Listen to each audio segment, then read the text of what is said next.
It's a gorgeous fall-like afternoon here in Chicago as the Cubs wrap up their second to final homestand of the season. They try to avoid the sweep today as they take on the Pirates. It's the Hyundai leadoff man on WGN Sports. Hope your weekend is going well. I'm Len Casper. The Pirates have had the Cubs number. They have already clinched this series. This is the 5th set of the year, and the Pirates have won all 5 of them. They'll be without Josh Harrison, probably their most valuable player this season. He tweaked an ankle yesterday. Let's take a look at the final scores from yesterday. Remember the suspended game on Friday due to weather, so we picked up where we left off in the 7th. The Pirates got a couple of runs in the 11th to win it 5-3, and then in the nightcap, a 5-0 shutout win. Francisco Liriano went 6 innings, struck out 9. The Cubs did not score in 14 innings combined in those 2 games. So the Pirates go for the sweep today. Garrett Cole will pitch for them. Travis Wood for the Cubs. The leadoff man is brought to you by your Chicago and Northwest Indiana Hyundai dealers, who invite you to test drive our award-winning lineup today. Visit buyhyundai.com.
A leadoff man, brought to you by your Chicago and Northwest Indiana Hyundai dealers, who invite you to come in and test drive our award-winning lineup today.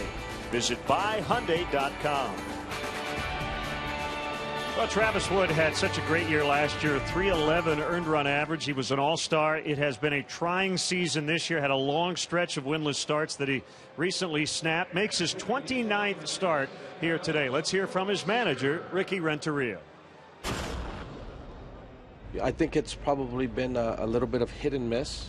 I think he would be the first one to tell you that he would have wanted a much better season to this point, but he's continued to grind. He's a guy that continues to try to give you as many innings as he possibly can. And like I said, he's had some games where he's been able to be efficient enough to extend his innings for us, get us deeper into ball games, and there have been some where it's been a little bit more difficult, but I think Travis is a much better pitcher than he's probably shown, and he'd be the first one probably to tell you that. We still have a lot of confidence in him, and I think he can still. He's got 3 more starts, I think it is, and I think he can hopefully finish strong. That's Ricky Renteria. We'll go first to third. Take a look around the majors as we get you set for Sunday Cubs action.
who invite you to come in and leadoff man. Brought to you by your Chicago.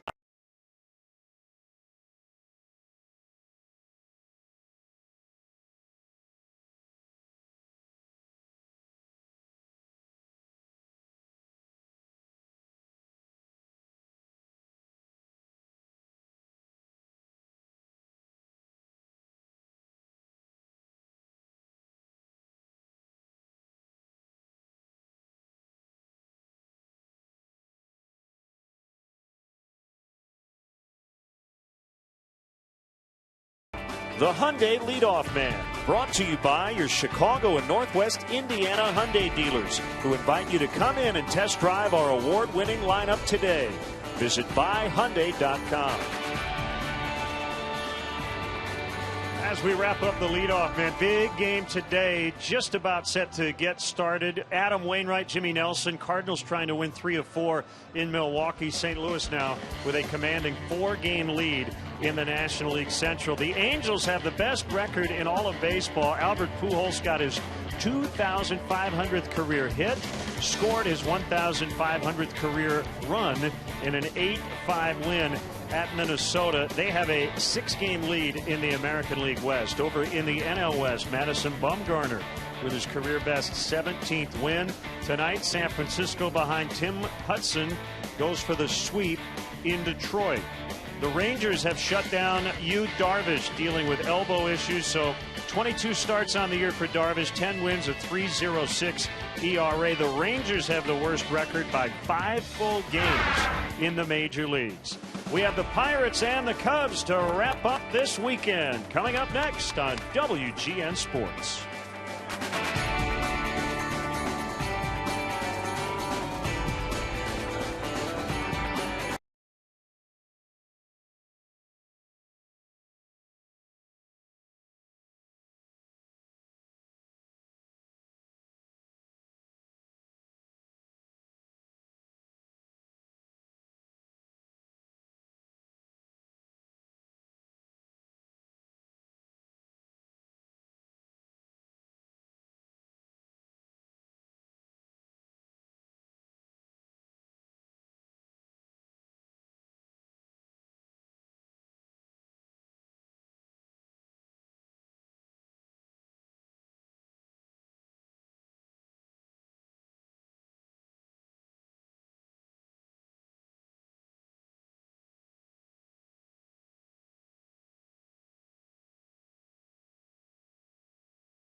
What a gorgeous day here in Chicago for Cubs baseball. On WGN Sports, the Cubs try to avoid the series sweep and finish the homestand at 3-3 as they take on the Pirates. And we welcome Cub fans from all over the country and beyond watching on WGN America, America's home for baseball. Great to have you with us alongside Jim DeShays. I'm Len Casper. It's interesting. The Cubs have basically been a 500 team against everybody in baseball but their own division. They're 13 under, and that includes a 4-11 mark against these Pirates. Yeah, for the second straight year, the Pirates have really dominated this series. Primarily, it's been the pitching of the Pirates shutting down the Cubs hitters. In 10 of the 15 games, the Cubs have been held to 3 runs or fewer, and they've been shut out 3 times by Pittsburgh Pirate pitching. We will see the Pirates again next weekend, so this series still has 4 games left, including today. Travis Wood will face them for the 4th time this season. Yeah, interesting numbers on Travis Wood. He's seen a lot of the Pirates in his career, as you would expect within the division. So 5-6 lifetime against the Pirates, but here at home, 6 starts, 0-5, 470, the earned run average. It'll be Garrett Cole. Man, he throws hard. He can hit 97 on the gun. He's been on the DL twice this year. He has never lost to the Cubs. And he's pitched pretty well since coming off the disabled list. He's pitched really good against the Cubs in his career. 3 starts, he's won them all with a 284 earned run average. So just 20 games left in the season for the Cubs. Still kind of playing spoiler. The Pirates are in an interesting spot, JD. They're a half game back of the second wild card spot, but they've got that postseason experience now from last year. Well, and they feel like they're in a pretty good spot right now because they're taking care of business here with the Cubs this weekend. They've got a series with the Phillies, a last place club coming up, and then the Red Sox also a last place club. Let's send it down to the field. It's a Sunday, so God Bless America, followed by our national anthem. Kindly remove your caps and join Michael McDermott as he honors our nation with God Bless America, followed by our national anthem. God bless America, land that I love. Stand beside and guide through the night with light from above, from the mountains to the prairie, to the oceans white with foam. God bless America, my home sweet home. God bless America, my home sweet home.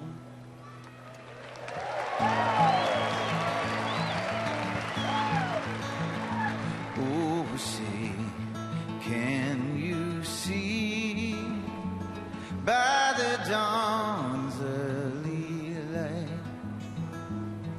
what so proudly we hailed at the twilight's last gleaming, whose broad stripe and bright stars through the perilous fight o'er the ramparts we watched were so gallantly streaming, and the rockets' red glare, the bombs bursting in air, it gave proof through the night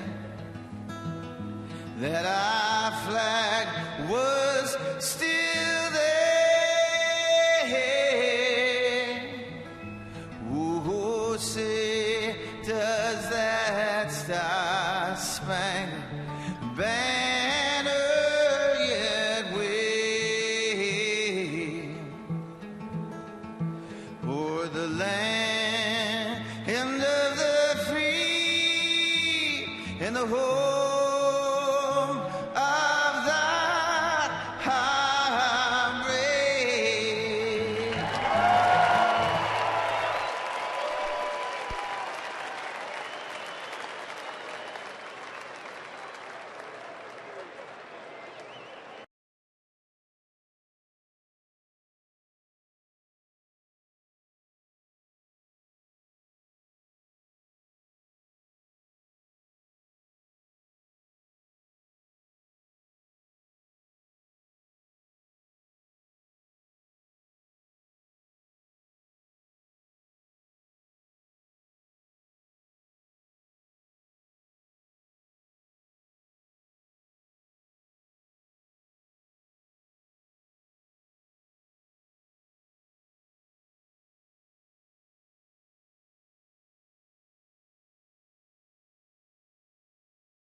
brought to you by Budweiser. Great times are waiting. Grab some buds. Ford, manufacturers of America's best-selling brand. Check out our best-selling lineup at your local Ford store or online at localfordstores.com.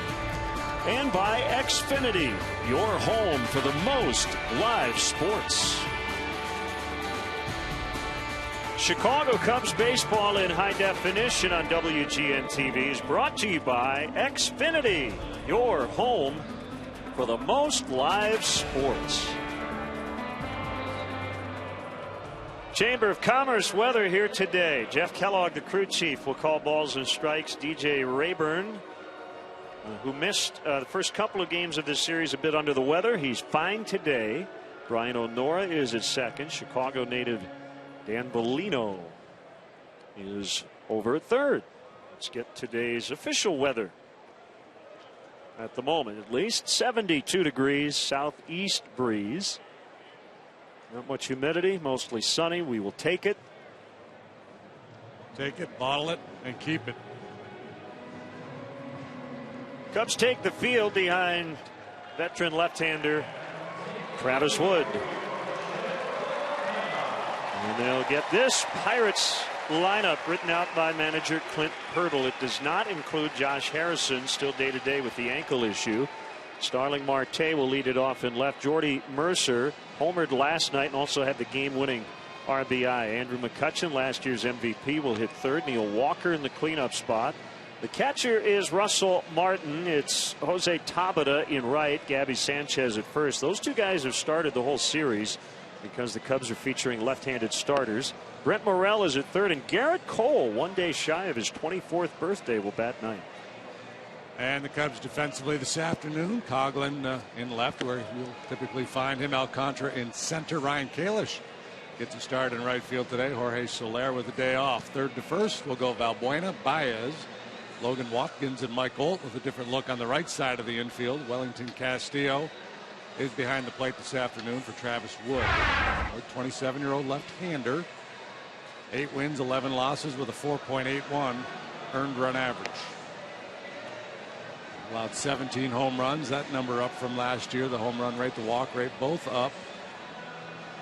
A little bit better here lately. Threw the ball pretty well in August. Last time out against the Cardinals, he was going along nicely. Gave up a couple of home runs, one in the fourth, and then a big one to Matt Holliday in the fifth. Ended up allowing 4 runs in 4 2/3. Let's get our speed replay brought to you by Xfinity, and the Pirates hoping this is not a serious injury. Josh Harrison, who actually had injured his left ankle in August, right there after he made a nice play in the bottom of the 11th in the suspended game. He tweaked the ankle. He had to come out. And I guess it just didn't respond well enough during BP today, so he is still out of their lineup.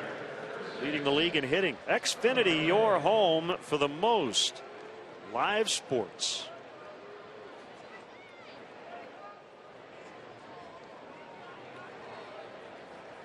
Here is Marte to lead it off.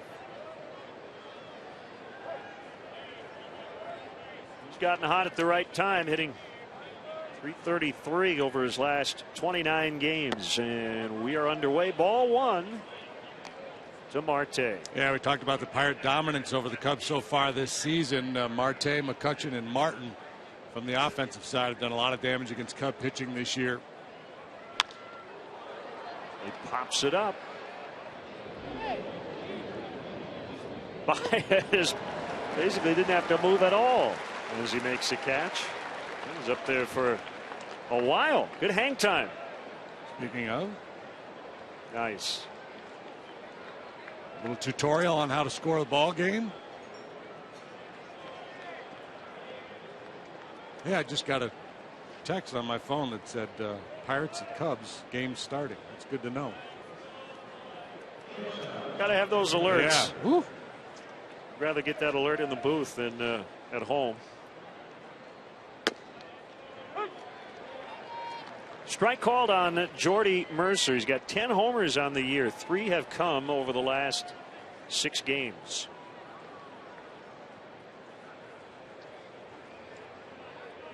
Woods 0-1 is right down the middle at the knees for a strike. 87. Let's go a little fastball. Go a little deeper here on Travis Wood. Walks plus hits per innings pitched. League average right around 1.27. So obviously that's too high. Same with the OPS. He's not a ground ball pitcher. Never has been. Never will be. One of the more extreme fly ball pitchers in the league. There's a ground ball. Makes a play. 2 outs. Never has been. Is not now. Never will be. Grounded to short. Not that he won't get the occasional ground ball. So 2 down. Yeah, he gets, if we want to get technical here, ball in play 34% of the time on the ground with Travis Wood. League average is probably more like 45%.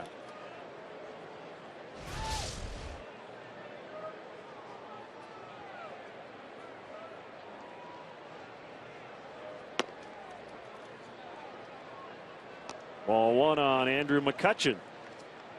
Travis has held him down pretty well in his career. A 305 hitter this year. McCutchen against Wood is 5 out of 25 in his career. With 1 home run. Really interesting at bat. Kind of got lost in the shuffle because it was a 9th inning at bat in a 5-0 Pirates win last night.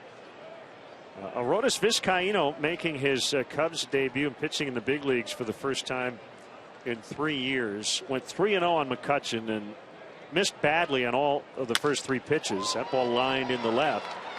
The 3rd pitch was kind of up and in. And McCutchen, who has been thrown at a couple of times this year, and it wasn't on purpose, he had smoke coming out of his ears. He swung 3-0. He hit it foul. He swung 3-1. He hit it foul. I think he swung 3-2. Yeah. The 3-2 pitch. Yeah. He smoked it into center for a base Yeah, hit. well, yeah. He was not going to be denied. No, and that one fastball was up around the head and took umbrage, and understandably so.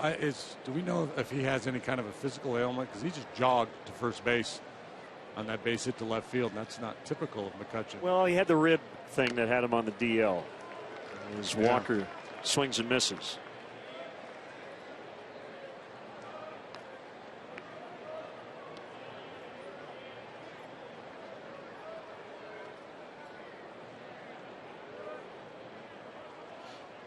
One strike on Neil Walker. Maybe McCutchen has a no sprint on Sunday policy. See, he's not looking at, something's bugging him a little bit. Normally would be at second base. Absolutely.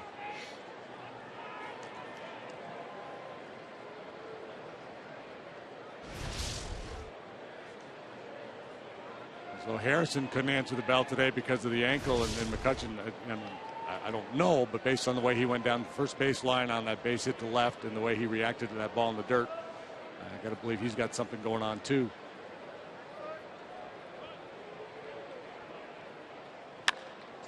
Walker sends one high and deep to left. Coughlin back near the well, and it's gone. A home run. A 2-run shot for Neil Walker. And the fly ball pitcher gives up a long fly ball. Yeah, and Neil Walker continues to make his case for remaining a switch hitter. We've talked a lot in this series about the fact that he does so much more damage from the left side than the right side. That's just the 2nd home run of the 19 he's hit as a right-handed hitter this year. It's a backdoor cutter up out over the plate. Kind of settles into the happy zone for him. And McCutchen doesn't have to sprint at all. He can just jog around and lead the way for Walker. And it's 2-0 Pirates. That has tied the Pirates single season home run record for a second baseman. Bill Mazeroski, the Hall of Famer, hit 19 back in 1958.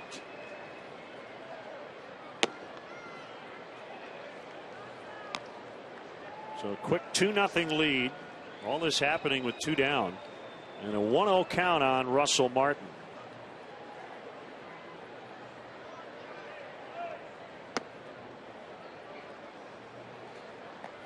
Make it 2-0. Well, a little guy's on the DL right now, but still able to come out and enjoy a ball game.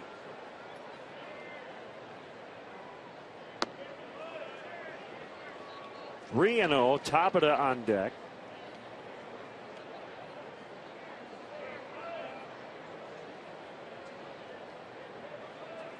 Pirates have come into the friendly confines and won 6 of 8 here this season. Martin walks. 2 quick outs, single home run walk. Martin came into this game with a .927 OPS against Cub pitching this year. Now, overall, he's having one of his best years ever.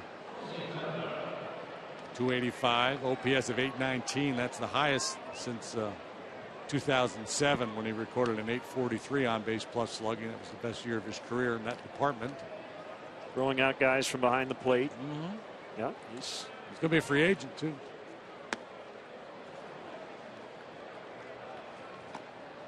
Ball 1 on Tabata. So Wood trying to relocate the strike zone here.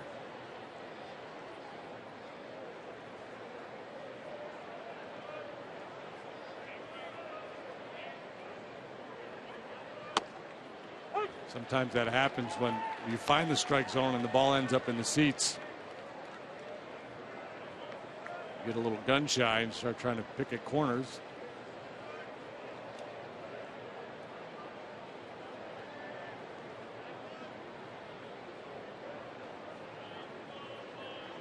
Kick and the 1-1 inside and nearly clipped him. Mentioned Tabata has started all 3 games of this series. Same for the guy on deck, Gabby Sanchez.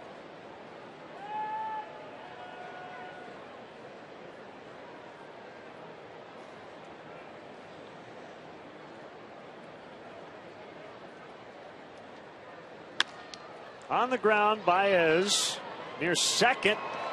Dangerous flip there from the glove. Not sure he needed to do it, but he got it done to end the inning. 2-0 Pirates. Cubs coming up.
And the 2014 Mazda 3 with seamless connectivity. Arismendi Alcantara leads it off. He is in center. Javier Baez at short. Chris Coghlan hitting third for the first time as a Cub. Valbuena cleans up. Castillo hitting fifth. He's had a really nice homestand. Ryan Kalish, his first start since coming back from Iowa. Mike Olters at first. Logan Watkins at second. And the pitcher Travis Wood hitting ninth. Pirates in the field. Marte, McCutcheon, Tabata, left, center, right. Brett Morrell gets a start at third base today. He's joined by Jordy Mercer on the left side of the infield. Right side, Walker and Sanchez. Russell Martin behind the plate. And Garrett Cole, he turns 24 years of age tomorrow. He was the overall #1 pick in the 2011 draft. Big, hard-throwing right-hander. 7 up, 5 down, 386 earned run average through 17 starts. Missed about a month and a half with a right lat injury. Yeah, shoulder fatigue and then the lat, 2 different stops on the DL. So between June 30th and August 20th, about a 2.5 month stretch, he only made 2 major league starts due to those injury problems.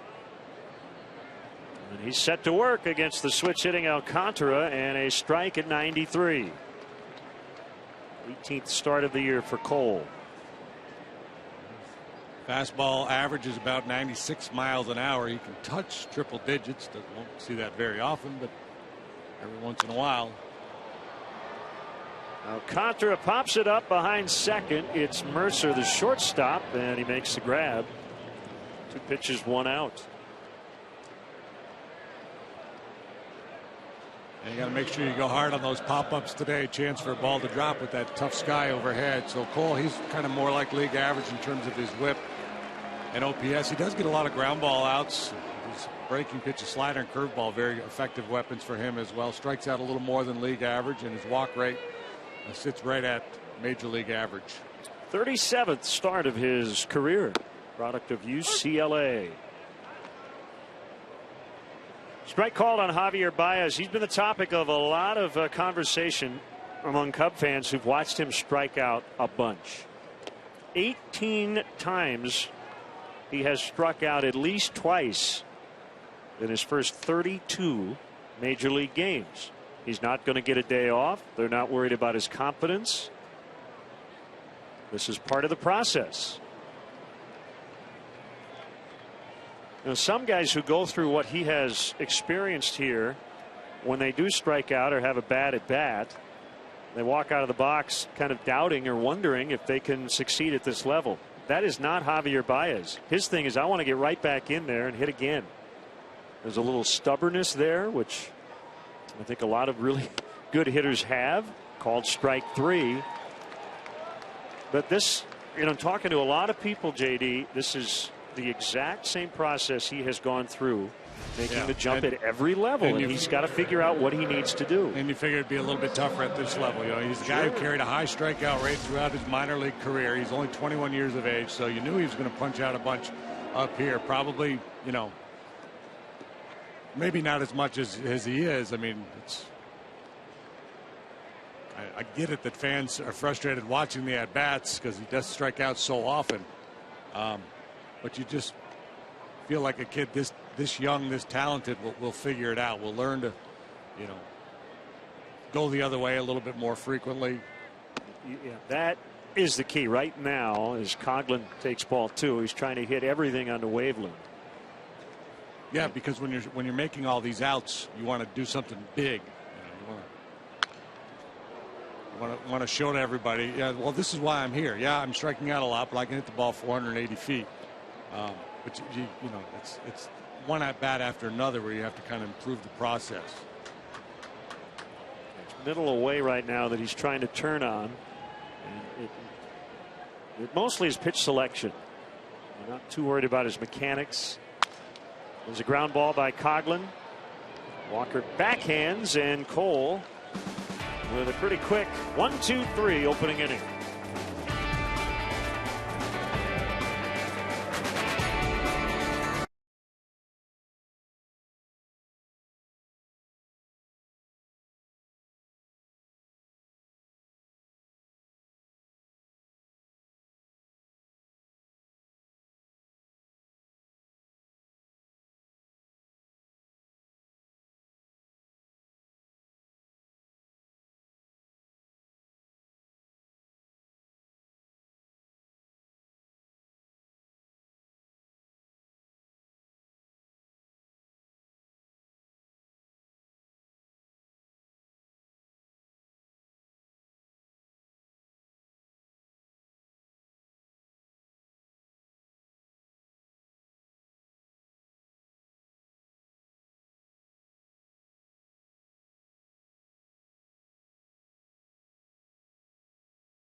Shirt is a special guest of the Cubs today. Lauren Pacuda went to New Prairie High School in Indiana. She was involved in a very serious car accident in 2011 and suffered traumatic brain injuries, broken clavicle, cheekbone, pelvis, collapsed lung. She was on life support and in a coma for 4 weeks and a feeding tube for 9 months.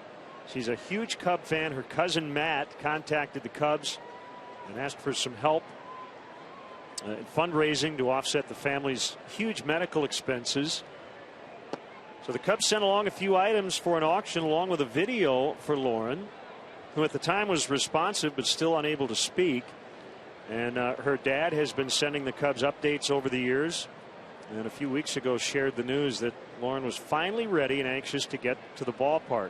Tom Ricketts, Cubs chairman, told her when she was recovering he wanted her to sit in the very seat she's in today. She's here with her family, and it's great to see her here at Wrigley Field.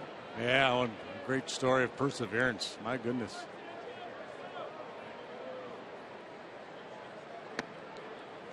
That's a strike, 3-1 on Gabby Sanchez. Yeah, not a bad view. Yeah, she could manage a game from down there.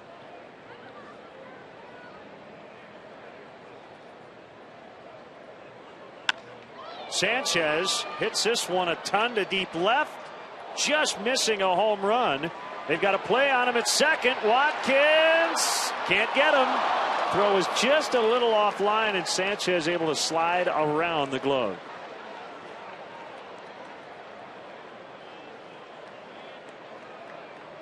Pirates did their damage in the first inning after 2 were out. Here's a leadoff double. The ball off the wall. Well played by Coughlin. Throw, though, offline. And Sanchez, who doesn't run well, makes a good decision to go headlong to the inside to avoid the sweep tag by Watkins. I guess I should say the dive tag. Good effort by Logan Watkins. Mistake up in the zone, and Travis Wood paid the price. Now Brent Morrell playing third for Josh Harrison. Second consecutive start for Morrell. And ball one.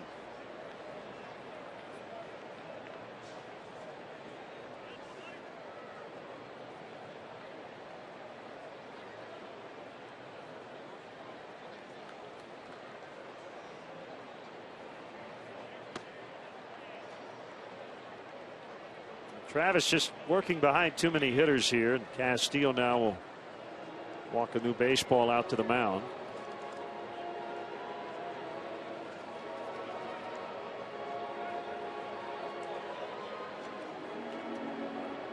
Send us your Cubs selfies. Hashtag WGN Cubs. There's a nice one. The father and son Cub fan tandem. You can dance too while you're sending that selfie. Or not. I think your life will be enriched if you do.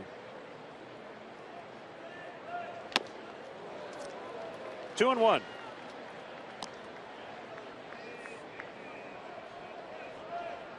Wasn't that one of Satchel Paige's maxims, one of his keys to life? Dance as if no one is watching. Really? Yeah. Oh, okay. I like it.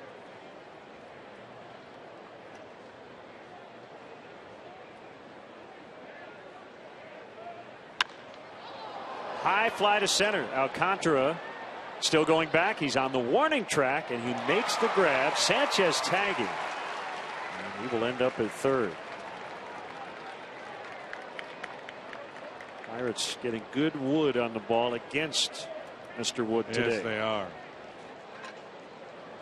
Right now is a great time to plan for your 2015 Cubs spring training experience. Go to Cubs.com/Mesa to place a deposit on season tickets and secure the best seats available. Individual spring training tickets go on sale in January. Be sure to visit Cubs.com/Mesa for the latest updates. If you have not been to the new ballpark there, you need to get there.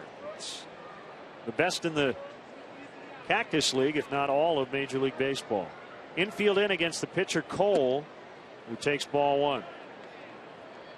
The full quote from Satchel Paige is, work like you don't need the money, love like you've never been hurt, and dance like nobody's watching. I have heard that. It's good. This guy can swing it a little bit.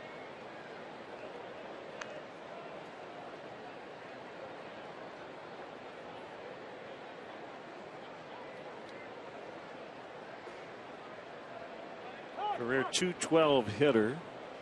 Not a long career.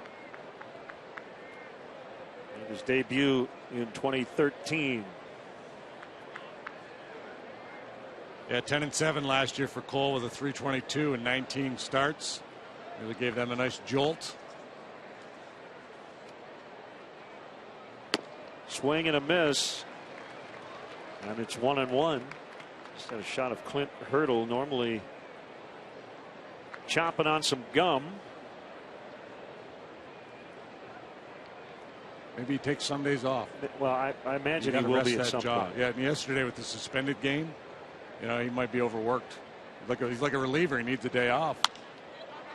Cole sends it down the right field line, but it will get out of play.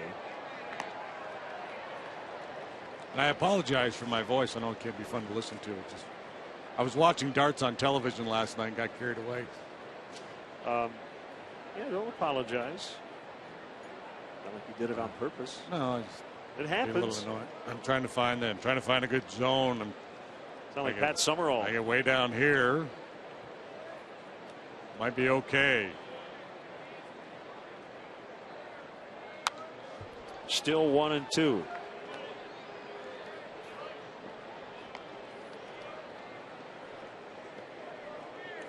I think she wants to see a breaking ball here. She's not happy with the pitch selection. See, she's going to turn it over, flip it, throw that curveball.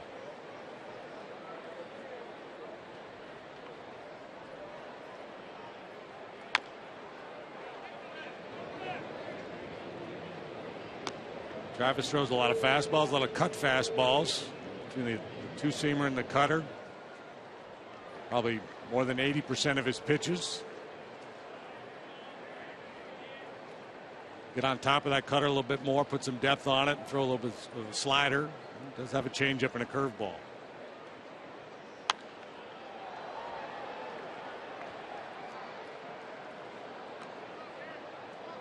We'd love to hear from you via Twitter, Facebook, or you can email us, Len and JD at WGNTV.com.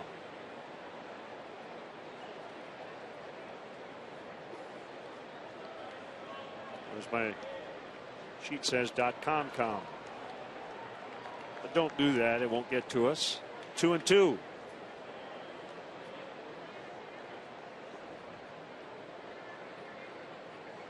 Three Cub fans.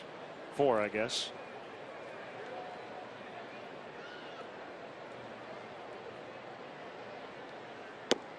Strike 3 call. First one for Wood, and a big one. And man on third, less than 2 outs. He gets a big strikeout. Now the infielders can back off.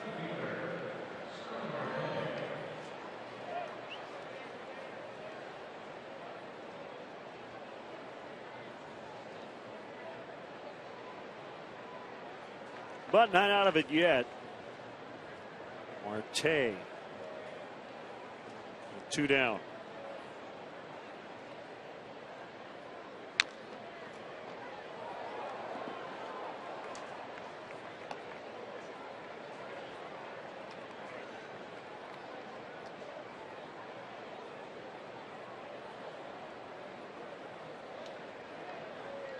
Marte with a modest 6-game hitting streak.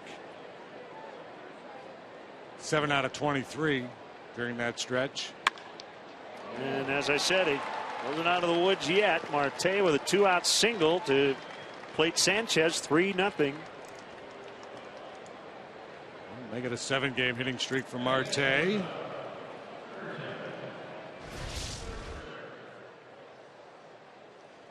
Kind of goes without saying. And as well as the Cubs had been playing, they just swept Milwaukee before the Pirates came in. Without Castro and Rizzo, you're middle of the order hitters. And today, without Soler getting Again, a scheduled day off because he played more than a full game yesterday. You don't want to get too far behind. You don't have quite as much offensive pop as you did a week ago or 2 weeks ago. Rizzo's been out 11 days now. Cubs are 5-6 during that stretch. Kind of hung in there pretty well.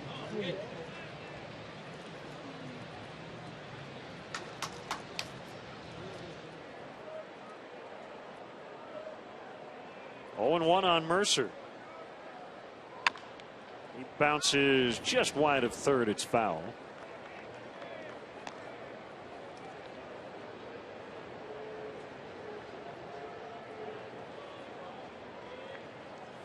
Ten home runs for Mercer.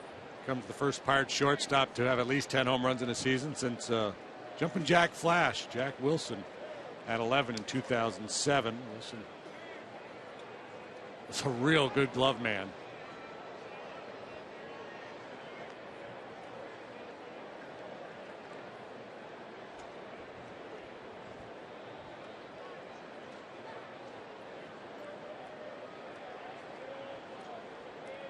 Mate has 25 steals this year.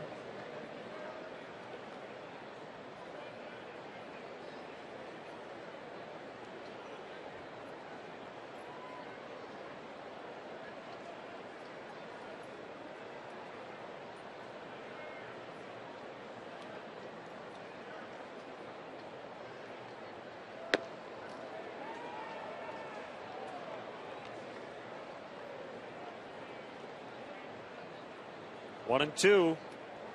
Be at Rogers Center tomorrow night right here on WGN Sports. 6 o'clock Central Time. Jacob Turner, Marcus Stroman.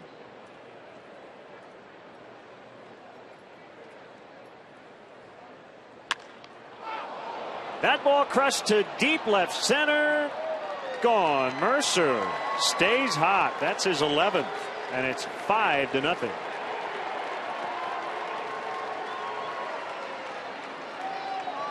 Five runs in the ball game for the Pirates, all coming with 2 outs.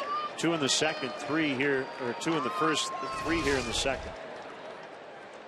As soon as it was hit, Travis Wood knew where this one was going to end up. Second home run of the day for the Pirates. This has been on a pretty good run here of late with the long ball. It's number 11 for the year. 4th in his last 7 ball games.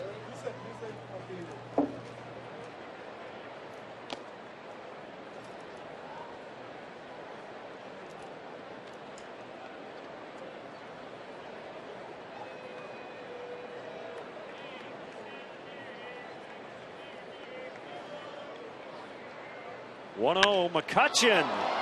They're going to go back to back. Way out of here. Back of the bleachers. His 22nd. Yeah, and these are not wind dated home runs.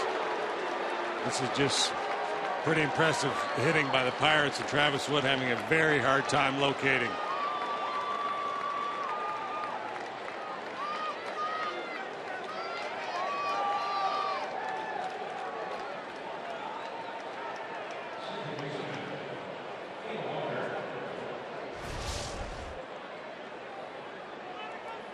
Center cut. Yeah.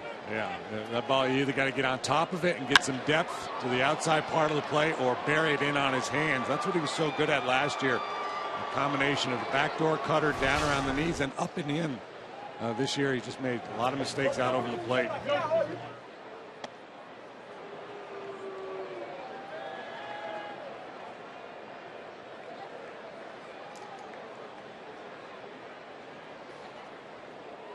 Walker hit a 2-run shot in the opening inning.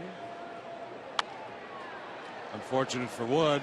2 starts ago against Cincinnati, in Cincinnati, he pitched 6 shutout innings, allowed just 2 hits. And you thought, okay, maybe he's going to be able to turn this around, finish strong, and maybe even find a way to get back to 500. But did not have good results in his last start, and obviously ugly so far here today.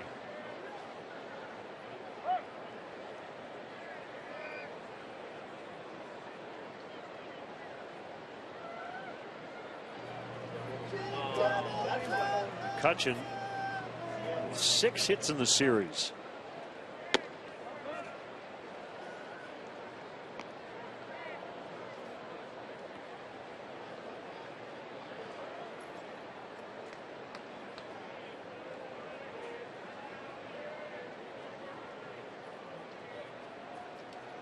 Two, one, a swing and a miss on a changeup. Good let up. Yeah, well, that's the other thing now. If you're Travis, if ever there were a time to try to just kind of change your game plan, throw more changeups, just kind of change the mix, this would be it. Treat it almost like a spring training game. It's September, last place club. You've given up 6 already.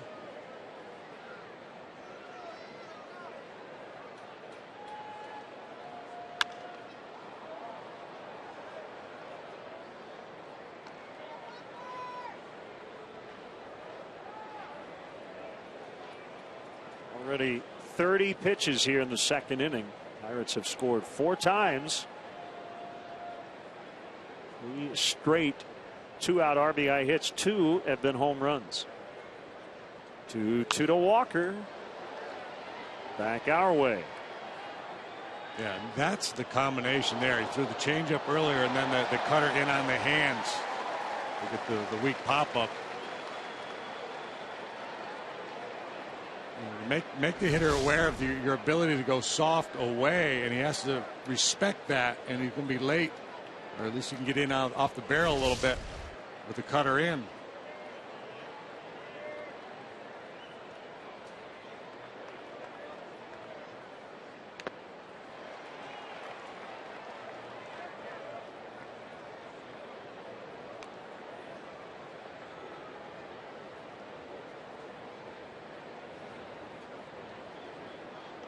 Sometimes you just need to change the game plan a little bit, especially when you're within the division. Clubs you face so frequently, they get a real good feel for what you're trying to do out there.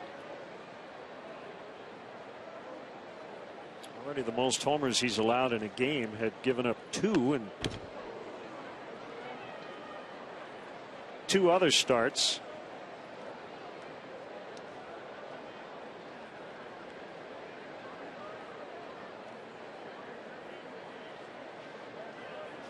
That's 5 homers he's now allowed over his last 2 outings. Gave up 2 at St. Louis on the 31st of August.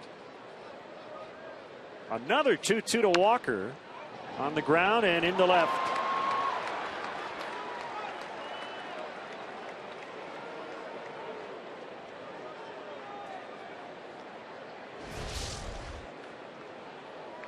This is actually a good pitch. Breaking ball down below the knees. Walker kind of lunging, but still able to find a hole.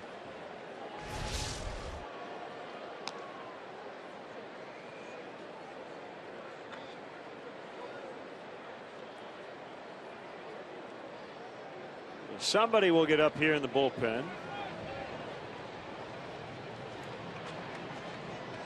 It'll be Eric Yokish, the Northwestern product.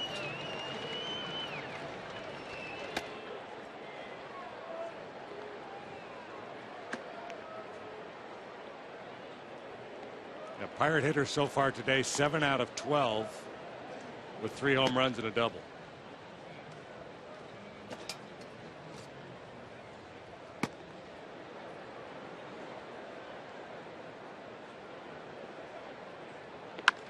Ground ball, base hit.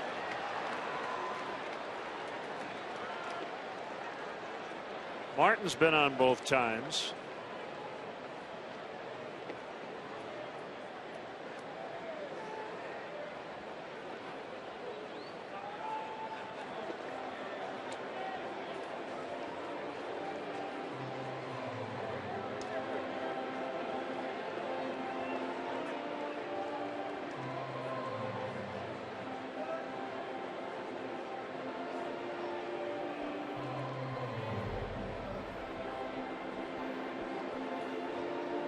Kind of a wry smile there from Travis Wesley. Man, I'm not sure what to try here.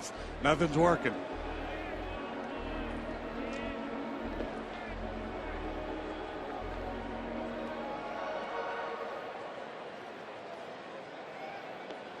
That is 5 consecutive 2-out hits. Single, homer, homer, single, single. It's Tampa to the 9th. Pirate to bat here in the inning.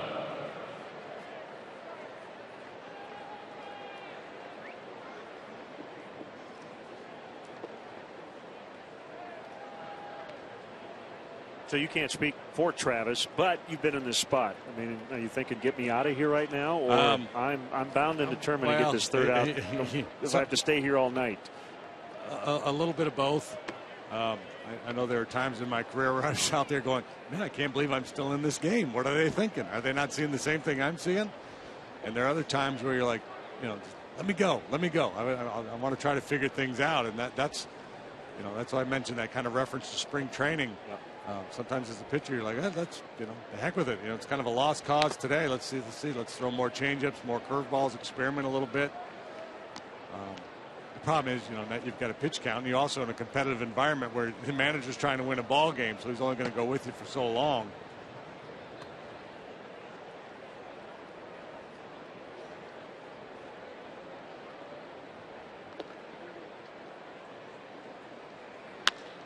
Another base hit, this time the other way. Walker around third. The throw goes to Baez in the middle of the diamond. Tabata knocks in a run. And when Jokic is ready, that'll be it, and that moment is here.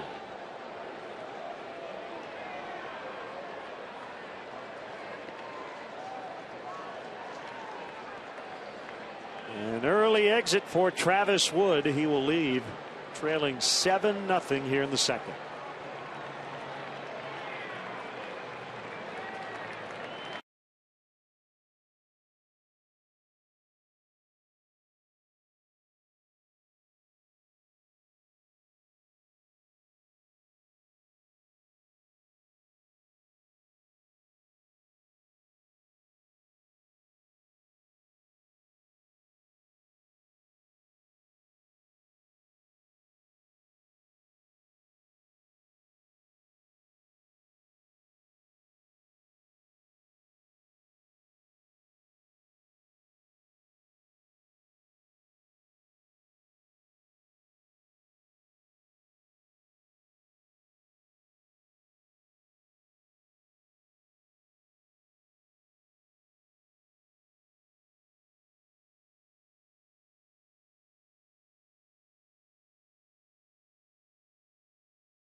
Second, 1965.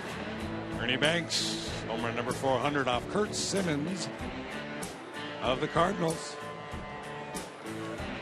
Hey, look, and the Bears were playing the Cardinals that night, too. How about that?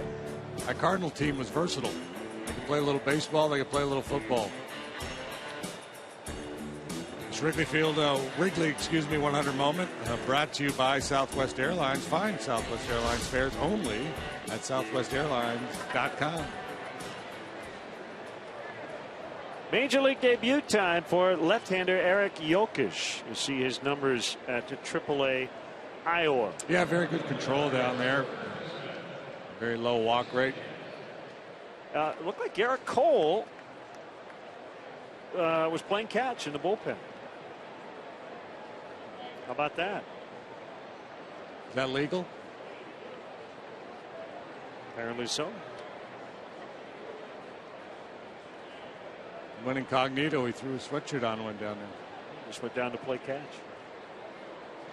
Well, it's been a long inning. It has. And Jokic wants to end it right here against Gabby Sanchez. Ball one on Sanchez.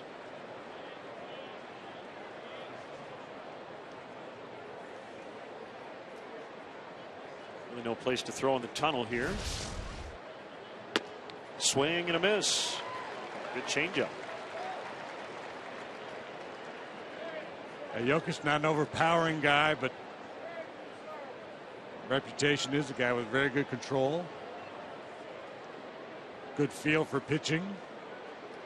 He's from Virginia, Illinois. It's about 45 minutes west-northwest of Springfield. He grew up a Cardinal fan. Springfield area pretty split. And on the hands and popped to right. Ryan Kalish makes a catch, and the inning finally has come to an end. It's 7-0 Pirates.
Baseball blog at WGNTV.com, sponsored by Jeff Vukovich, your nationwide insurance agent serving the area for 36 years. To join the nation, contact Jeff at jeffvuk.com. Nationwide is on your side.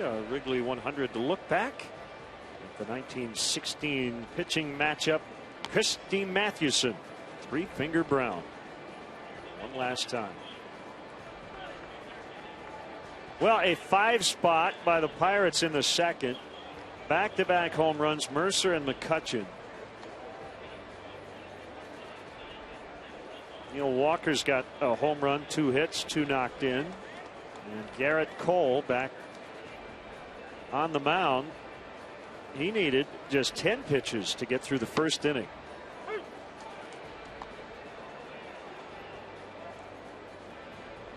Strike on Luis Valbuena. Pirates have almost gone 2 times through the order, and the Cubs on their 4th hitter of the game.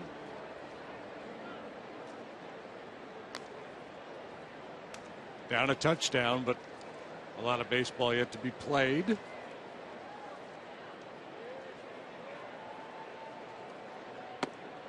As Ricky likes to say, they got to just keep chipping away.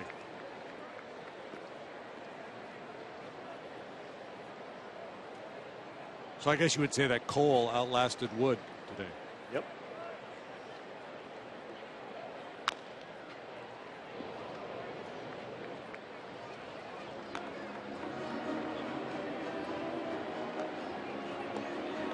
Well, you don't have all of your voice, but you've got your got my stupid humor gene working again. Your wits about you.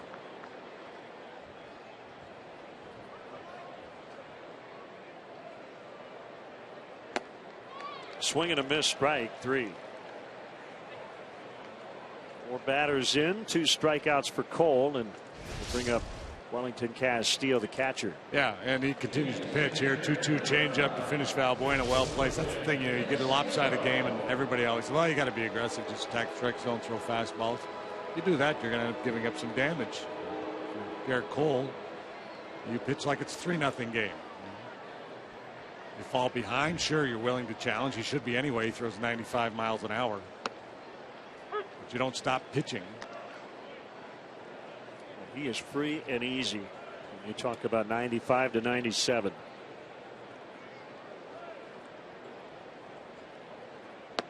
Yeah, look at the action on the breaking ball. Easy to see why he was the #1 overall pick in the draft when he came out in 2011. He's got that prototypical power pitcher's body, 6'4", 240. Line shot, Tabata in right, makes the knee-high grab as that liner was dipping. Hey, he backed up to catch it low. Yeah, a little sink on it.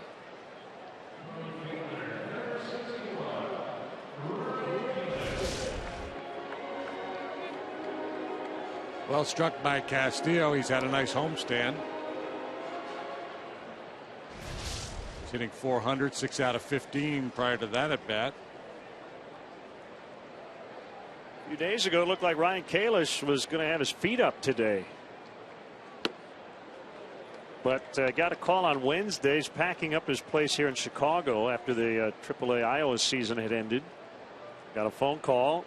Castro had gotten hurt the night before. Some extra depth in the outfield. And here he is. First major league start since May 24th.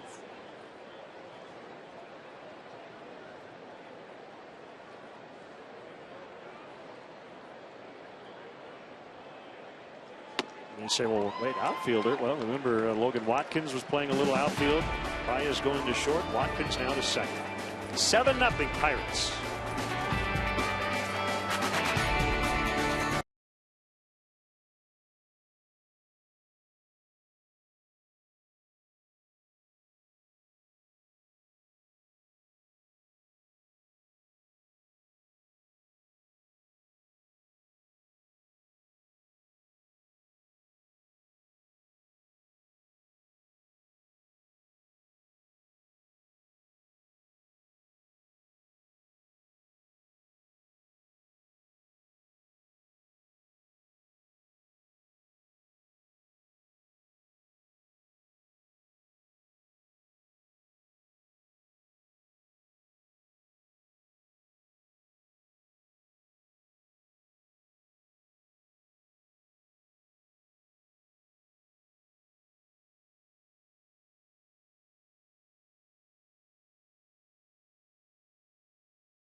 Budweiser, the official beer of Major League Baseball. Great times are waiting. Grab some buds.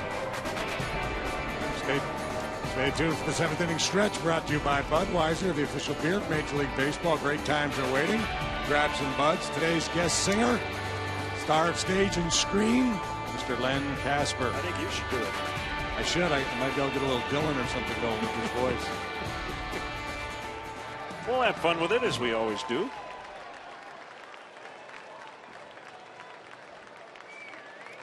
Eric Jokic, early relief.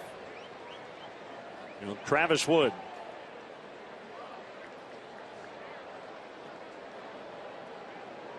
It's probably the shortest outing of Travis's career, I'm guessing. Well, let's see. It's easy to find. Ooh. Jokic doesn't know where it is. It's right there, and he got Morel. Ooh.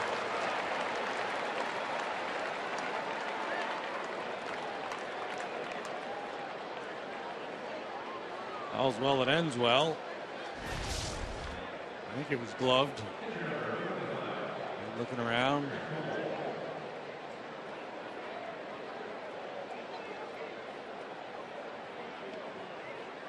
Almost stepped on it.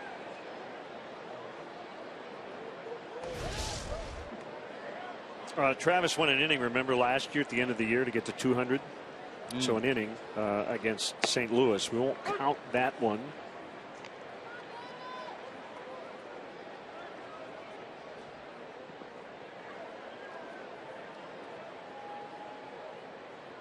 Yeah, it's otherwise his shortest major league start.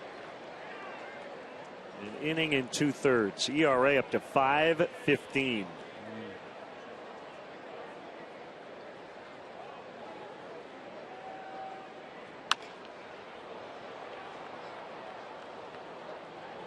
Yeah, Cole has a chance up there at the plate. He was caught looking by Wood in the second. That would be the final out Travis would get. But Cole gave him a battle before that strikeout pitch.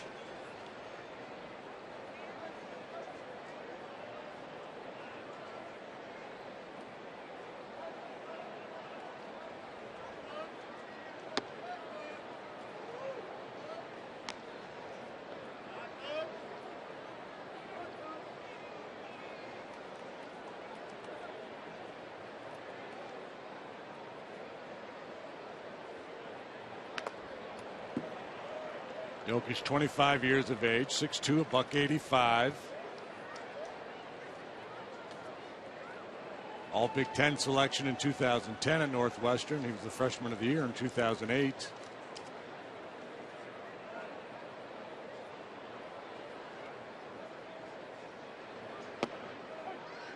Strike 3, and Castillo will roll the ball over to the home dugout. Nice keepsake for Jokic, his first major league strikeout. If I were him, I'd want to keep my next major league strikeout too, even though Cole handles the bat well. I'd want my first major league strikeout of a non-pitcher. Somebody would probably be offended by that though, so I will not worry about it. That's kind of a new thing. That didn't used to happen, the first strikeout. Ball being taken out of play.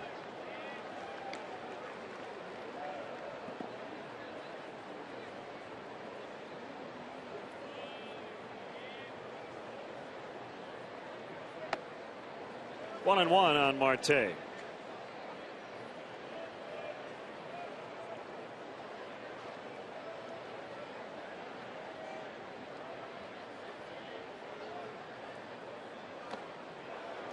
Change up, swing and a miss.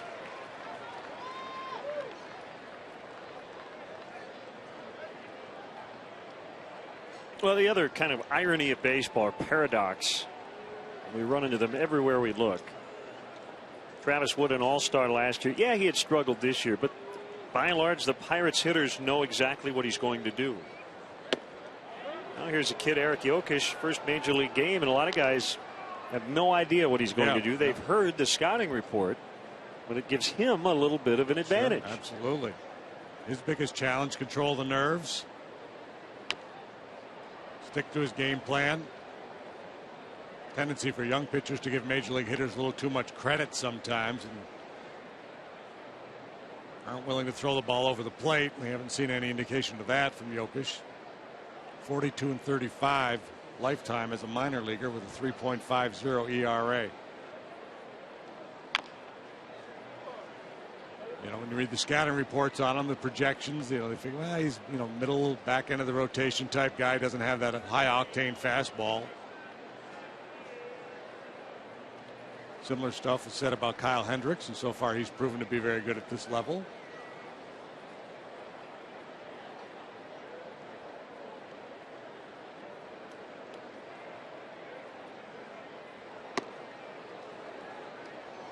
Full count, 3-2, Mercer on deck. You know, it's not a good day for your club when the other guys are getting their third at bat and it's the third inning.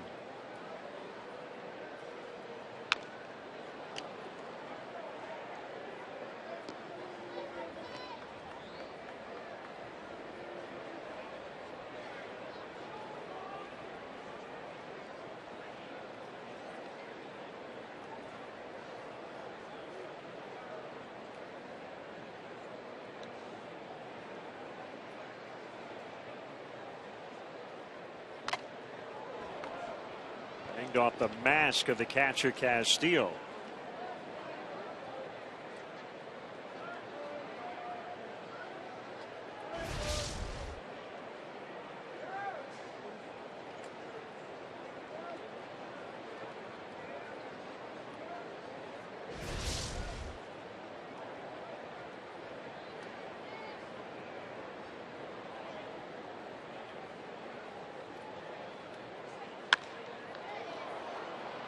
Lofted to right. Kalis racing over.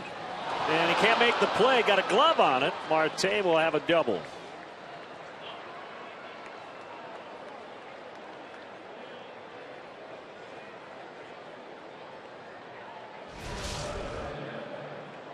Ball didn't carry as far as Kalis thought it was going to. Ultimately makes a real nice try, leaving his feet. Can't secure the baseball. 2-base hit for Marte.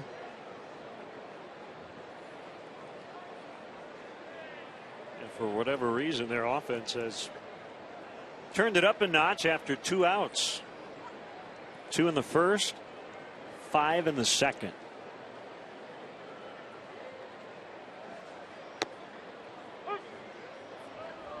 Strike called on Mercer. Jordy Mercer played his college ball at Oklahoma State. He's no relation to Jordy Nelson of the Packers.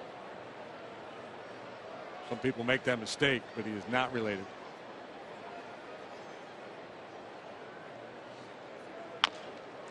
Bouncer to Baez, who charges and gets the out. Scoreless third for the rookie Yish. 7-zip Bucks.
Pokuda near the Cubs dugout.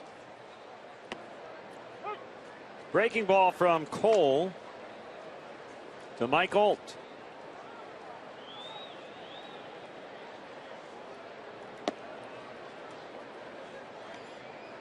One and one.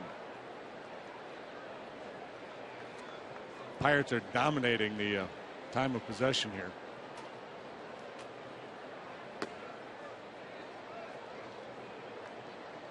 Which in baseball terms means not actually possessing the ball. Yeah.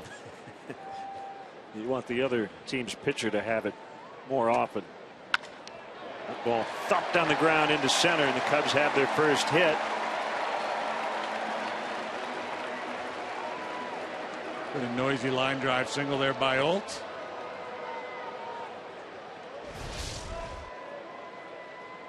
Two-seam fastball over the heart of the plate. Good short stroke.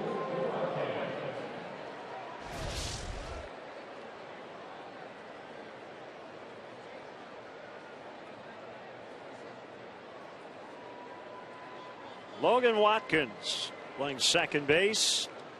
Getting his 8th start of the year, 6th at second. The other 2 starting assignments came in right.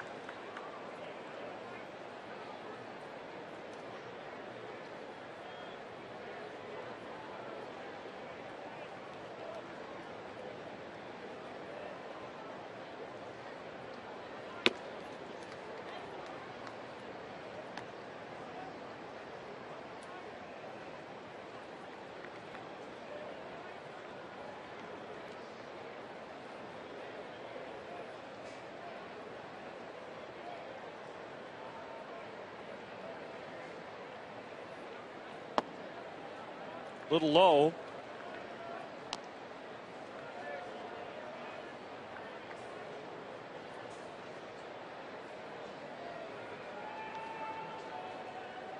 Watkins, a very versatile guy. Played a lot of different spots at Iowa.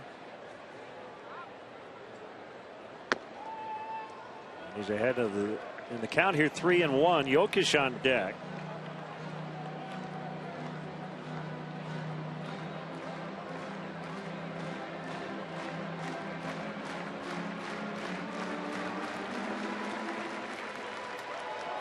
Cubs are going to need a big inning to get back into this at some point. So for Logan Watkins here, 3-1, probably taking.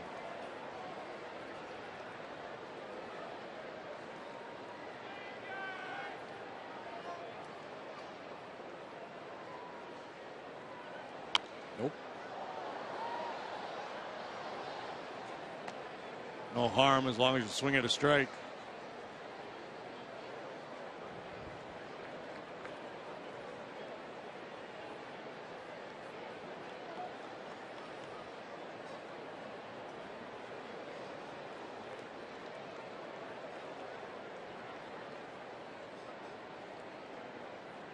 Watkins says, I'm not taking 3-1, pal. I'm hitting 406. It's Teddy ball game stuff.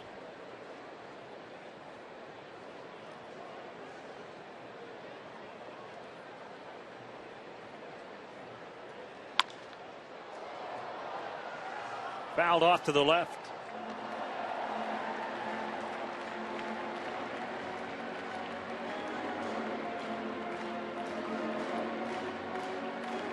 Starling Marte in left field today is defending foul territory, essentially. I mean, he's really well towards the line. For a position player, it'd be one thing if I were up there hitting. I'm really surprised to see him that close to the line.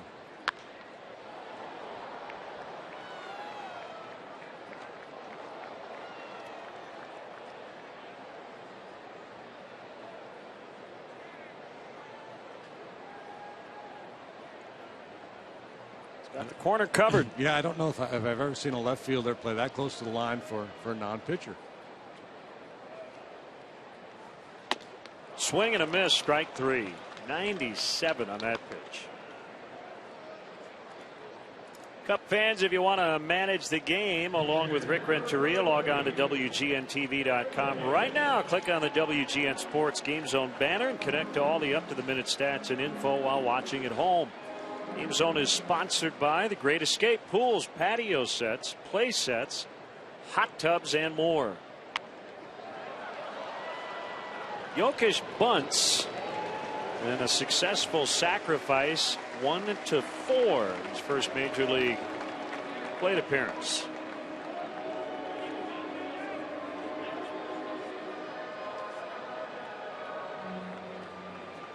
Yish, a right-handed batter, left-handed pitcher.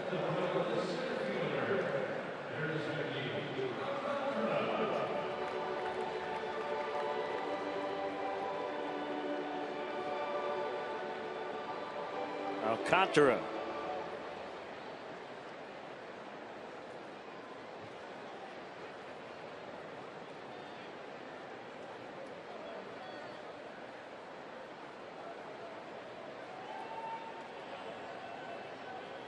Cubs trying to score for the first time in their last 18 innings. Outside, ball 1. Handcuffed by the Pirates bullpen. the end of the suspended game, and then Francisco Liriano and company in game 2. 6 shutout for Liriano yesterday. He struck out 9. Third time the Pirates have shut the Cubs out this year.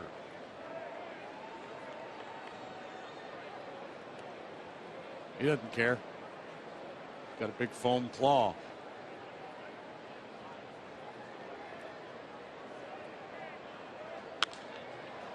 One and 2 on Alcantara.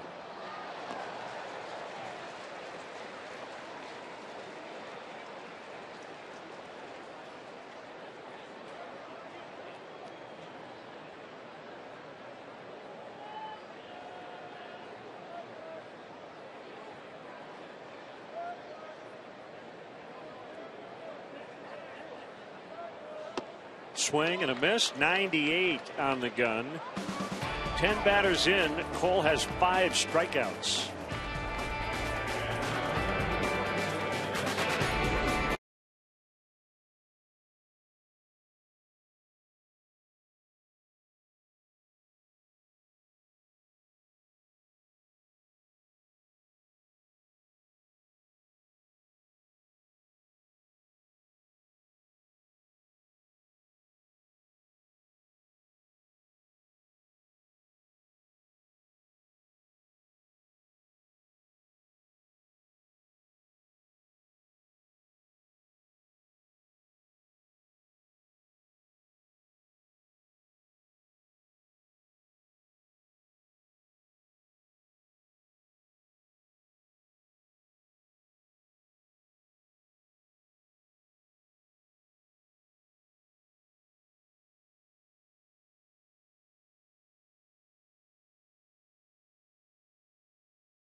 For up to 200 guests for corporate gatherings, family reunions, and bachelor or bachelorette parties. Individual and group tickets are available for all games. For more details, go to WrigleyvilleRooftops.com or call 773-248-ROOF. Curveball strike from Yish to McCutchen. Got a pretty good idea out there. I like the way he goes about his business.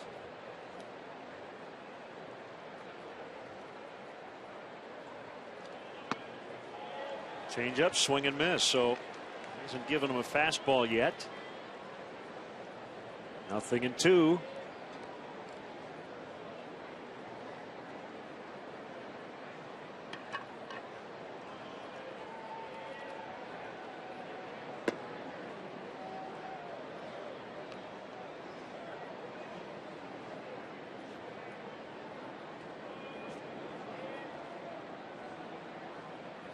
Change is on the way.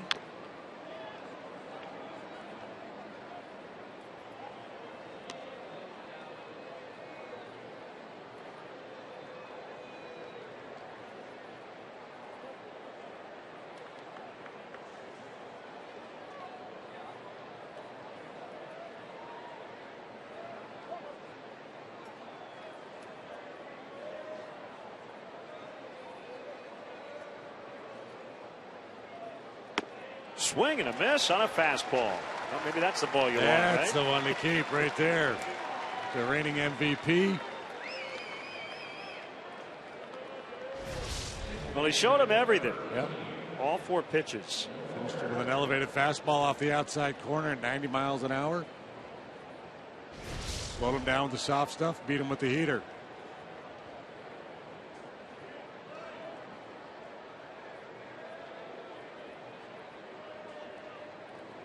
Pitch to Mercer is fouled away. That's a fun thing about an outing like this. So it's a 7-0 ball game.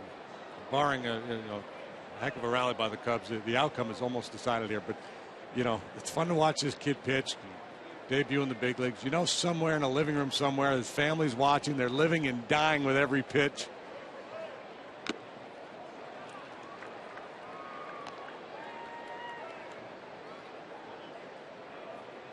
Somebody came up out of the chair after that punch out, pumping their fist.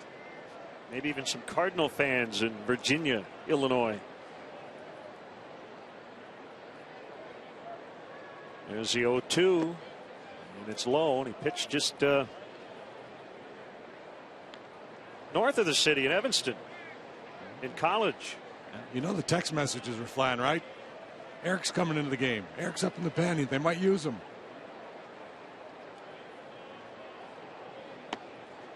2-2. It is Derek Jeter Day at Yankee Stadium.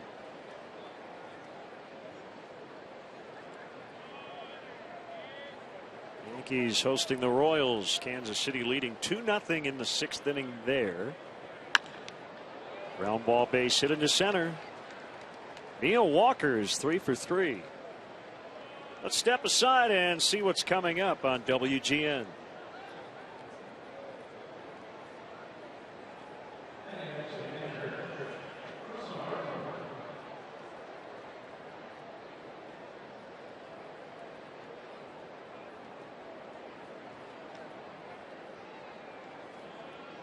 Well, the weather's great. Yeah, there's that. Eric Yokish has been intriguing to watch, but not a lot has gone right for the Cubs here early on. And they're trying to avoid the sweep. They're down 7-0 here in the 4th inning.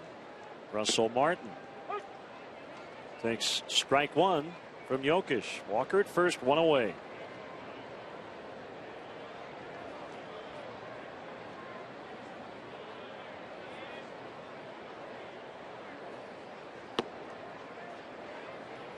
Blue Jays trying to avoid the sweep. This has been I wouldn't call it devastating, but a little less than devastating maybe. A weekend in Boston. They've lost the first 2 games of that series, putting a dent in their playoff hopes. Blue Jays are well out now in the wild card. They're 6 games out of the 2nd spot. Seattle holds that position ahead of Detroit, Cleveland, the Yankees, and then the Jays. So they lead 3-1 in the 7th at Fenway. Jose Bautista has hit his 31st. We'll see the Blue Jays tomorrow night. Swing and a miss on a changeup for strike 3. Third punch out for Yokish. And sometimes be a real challenge for a young pitcher to command the off-speed stuff. You get all the adrenaline. The legs are a little wobbly making your major league debut, so you could see where that would be difficult to handle the finesse part of pitching. But so far for Yokish, he's been really sharp. That's into left for a base hit.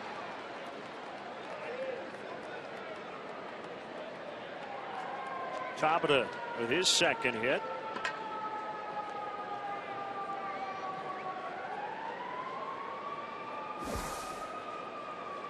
So the Cubs Class A affiliates are still involved in the playoffs right now. Daytona in the Florida State League Championship Series, trailing 2-1, but a 1-run win, 3 runs in the 8th last night to beat Fort Myers. Kane County is a win away from advancing to the Midwest League Championship Series, for beating Cedar Rapids.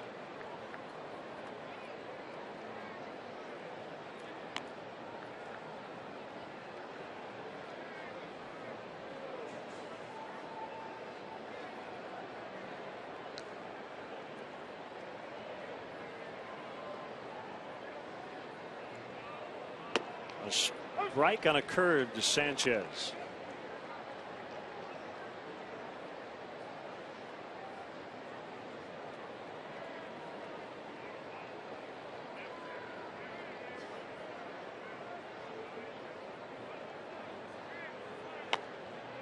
Cued off the end of the bat. That ball is foul.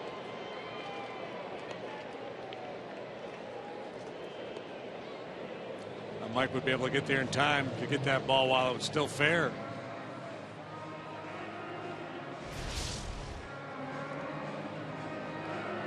Much spin there was on that. It's like got a tweet from Billy Murphy, who teaches in Yokish's hometown of Virginia. He says all of our students are Cardinal fans and Yokish fans, but I'm a Cubs fan, so this is wonderful. So he's watching today. Thanks, Billy. Mr. Murphy, I should say.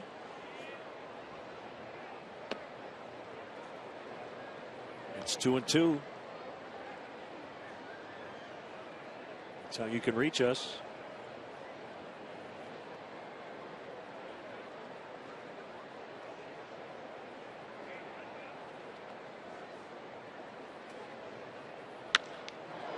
Lined into center and a base hit. Walker around third. He will score. Ball gets past Castillo. It'll be an error to allow Sanchez to get to second. Another 2-out run for the Pirates in this one, 8-0. single RBI air charge to Wellington Castillo. Alcantara takes a little extra time here to gather himself before making the throw. You see that little extra crow hop there. Otherwise, they might have had a shot at Walker at home. Well, he can't handle the ball, and everybody moves up 90 more feet.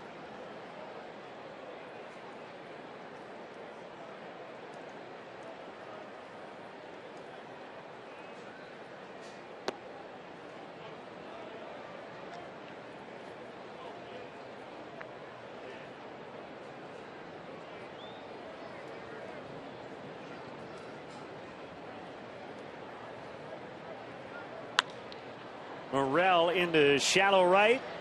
Kalish will make the running catch, and the inning is over. We go to the bottom of the fourth. All Pirates today, 8-0.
To Lieutenant Colonel Nowak, the Cubs and Bank of America thank you for your service, sacrifice, and dedication.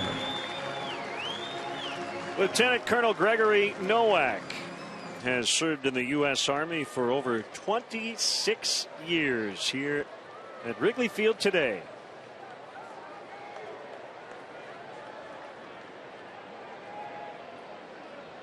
Garrett Cole, pretty comfortable 8-0 lead.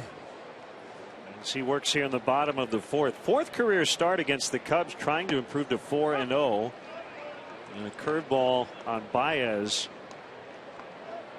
for strike one.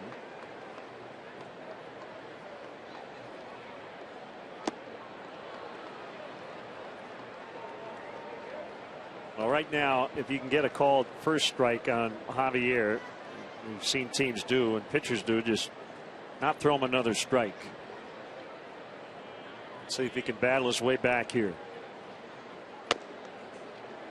1-2.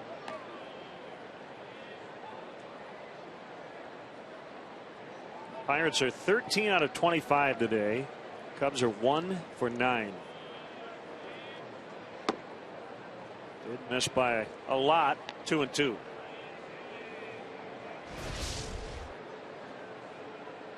a lot of life on that fastball. Exploding out of his hand.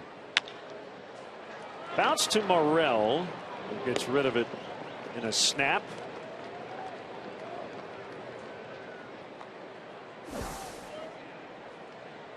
The newborn fan club is the perfect gift to showcase what it means to be a Cub for life. Get a customized photo announcing the birth on the Wrigley Field marquee, a Cubs birth certificate, Cubs baby stocking cap, and a Cubs Rookie of the Year onesie. Perfect for parents and friends alike. Go to Cubs.com for more info and to sign up today.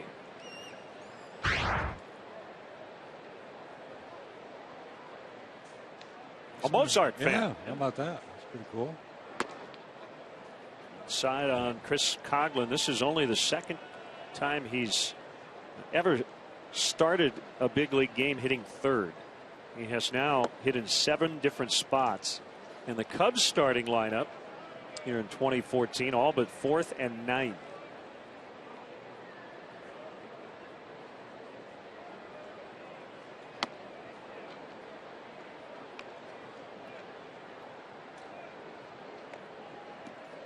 Two and one.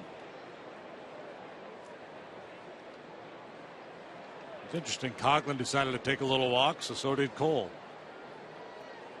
And they returned to their positions. One in the box, one on the mound. Here comes the 2-1.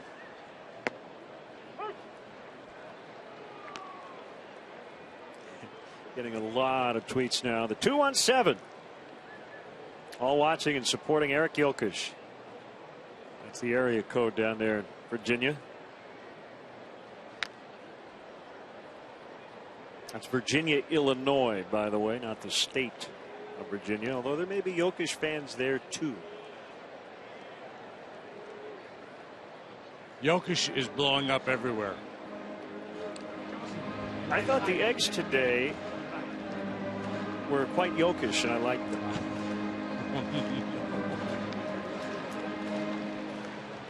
Pepe and Andy and Sean did a great job in the media dining room. Very Yokish scrambled eggs. Lined the other way for a base hit. Well, it just may be when Garrett Cole pitches against a lot of left-handed batters, they end up sending balls right down that left field line because Marte continues to play way over there. Yeah, it's a two-seam runner, you know, and he throws so hard, so he's going to get some late swings. He plays that way, kind of favors the line anyway. I've noticed that throughout the series, and maybe it's just because of all the speed of McCutcheon. He's like, oh, you know, I'll cheat this way a little bit because, you know, he's got really good range. Marte does, and so does McCutcheon, so they can leave a wider gap between them. They just told him to move more toward the line. He took 2 more steps as Valbuena jumped into the batter's box toward the line.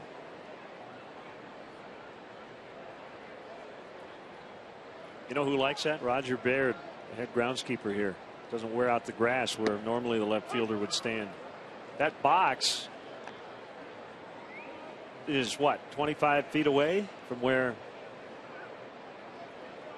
Marte is standing.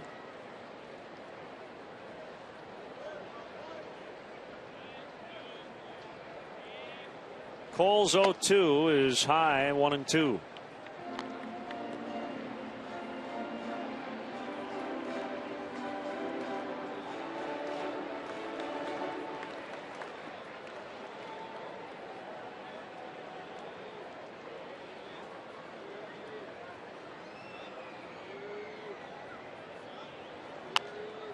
Fouled away. Hey, we want to send out congratulations. Our good friend Caitlin August.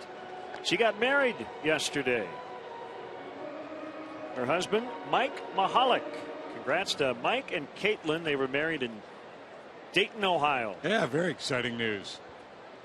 Caitlin works in the Cubs game and event production department, and she and Jim Boykowicz handle the stretch guests.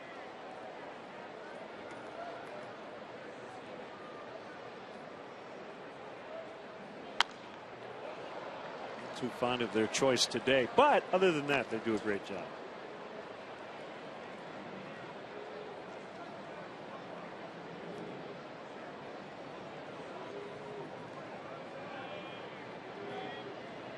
Are we going to interview the guest today?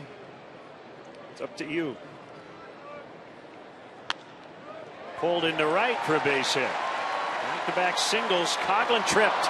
Coughlin fell down, and they're going to get him. It's been that kind of day. Yeah. Oh, man. As Brick would have said, oh, brother. Coughlin tripped around second base. One peek over his right shoulder and then stumbles as he rounds the base. And he was making the right play. Also play trying to go first to third. He just blew a tire.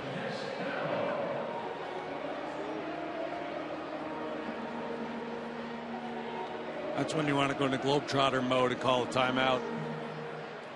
Give me a 20 here.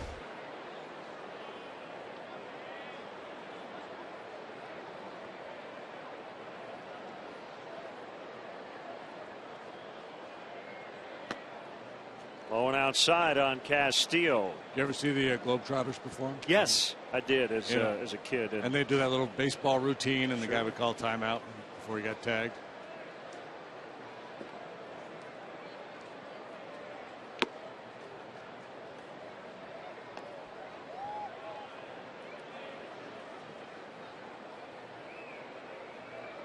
See Welly maybe stretching that lower back a little bit. He was scratched the other day with tightness. He missed a day though. Lined out his first time. 6 out of 16 to start September with 2 doubles, a homer, and 5 knocked in.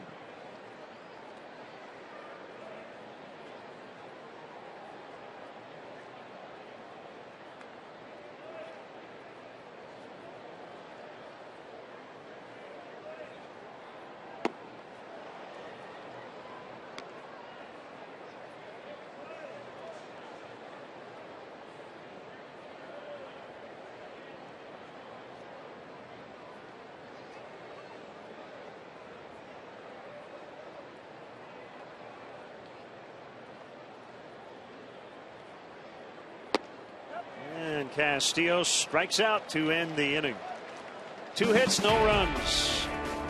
8-0.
Rob Ford? No, Ford upcoming schedule. We'll be in Toronto for 3, including tomorrow night on WGN. Ford, go further in any one of Ford's many fuel-efficient vehicles. Check out America's freshest lineup at your local Ford store or at localfordstores.com. Love Toronto. Looking forward to that 3-day trek coming up. Then we'll be in Pittsburgh next weekend. Cole hits a ground ball, scooped by Valbuena. This homestand, the Cubs celebrating the decade of the 2000s. Actually, the Cubs uniforms today, and we'll get back into that here in a second. And technically throwbacks. You see the Cubs games played leaders. Ramos Ramirez, Derek Lee, Sammy Sosa at the top of that list. Now the home uniform is pretty much the same. I think these are the 08 models. They just took the Wrigley Field 100 patch off the caps and the jerseys. So they haven't made any changes really over the past decade.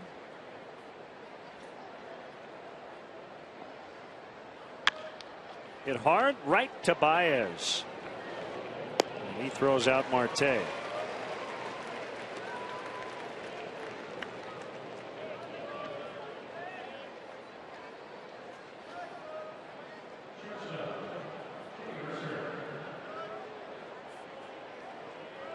Mercer coming up here with 2 outs.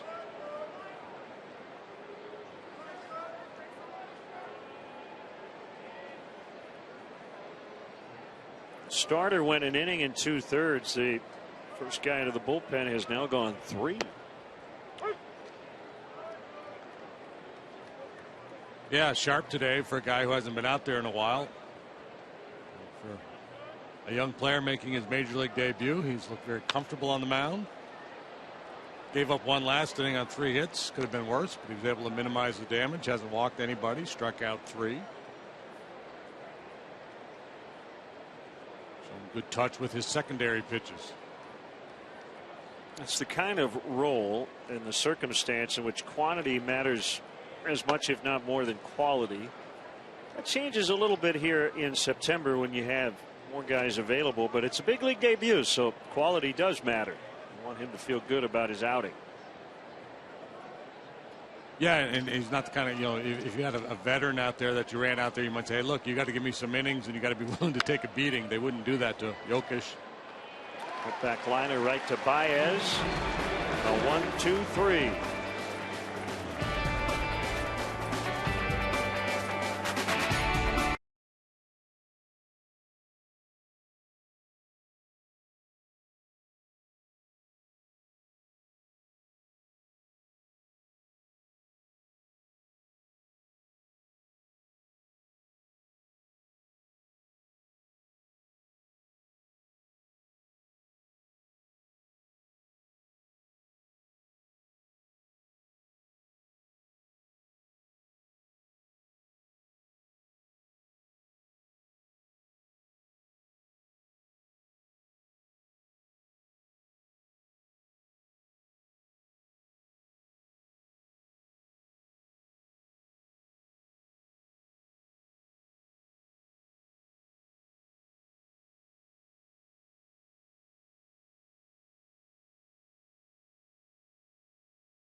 Game summary. All the Pirate runs have come with 2 outs today. They chased Travis Wood early. Garrett Cole, meanwhile, has been really good. 4 scoreless innings and a bunch of strikeouts. Start something special. Great leases and low financing on a new Honda. Visit shophonda.com or go to your local Honda dealer.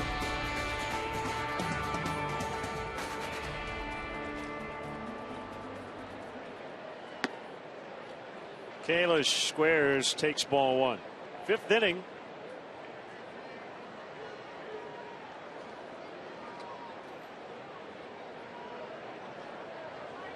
Holt and Watkins to follow, swing and a miss. And Kalish has had a hard time catching up to the fastball of Cole here today. He does not stand alone in that regard. This guy's throwing 95 to 98 miles an hour consistently.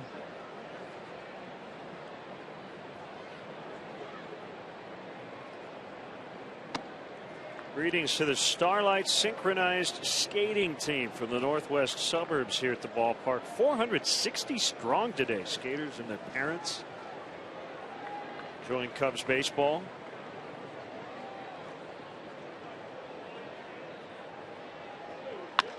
Kalish out into deep right center. And it's going to one-hop the wall. Kalish makes his way around second, on his way to third. He's in with a triple. Well, baby, caught up to that fastball.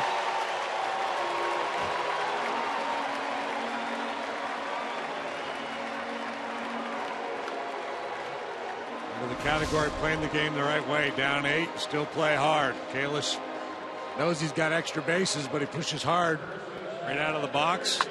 Turns it into a triple.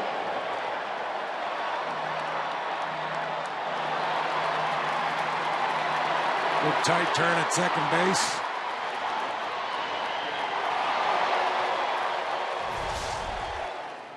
Infield back as Holt looks at a strike.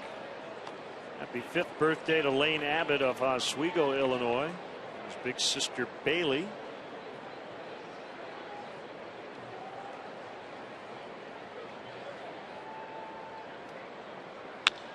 Ground ball, base hit.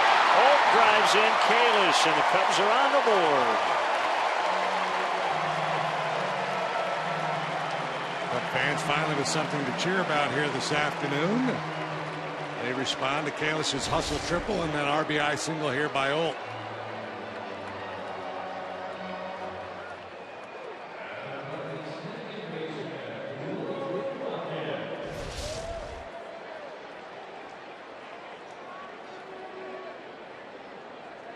Shout out to John and June Ryden, longtime Cub fans from Ponte Vedra, Florida.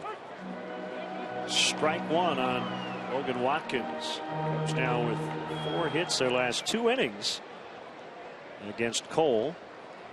Their first run coming here in the 5th. First run since Friday.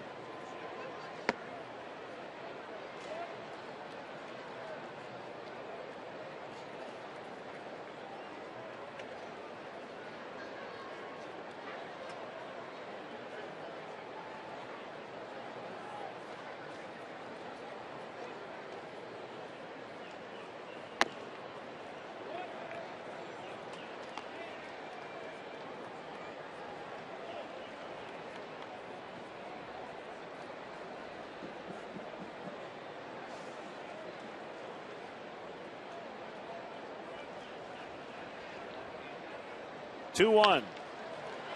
On the ground to first. Sanchez spins, gets an out at second, and that'll be it.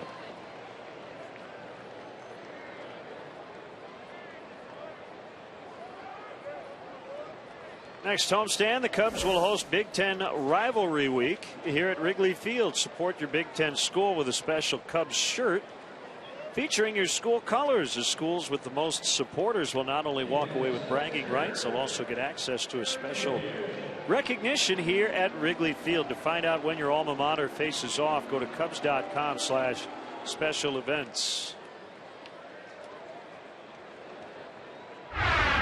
Jokic bunted successfully in the 3rd inning in his first trip to the plate at this level. We'll try to get a runner over again, and he will. A bunting machine. I like the fact that he didn't waste any time. First pitch, go ahead, put it down. Watkins advances. He's at second with 2 outs.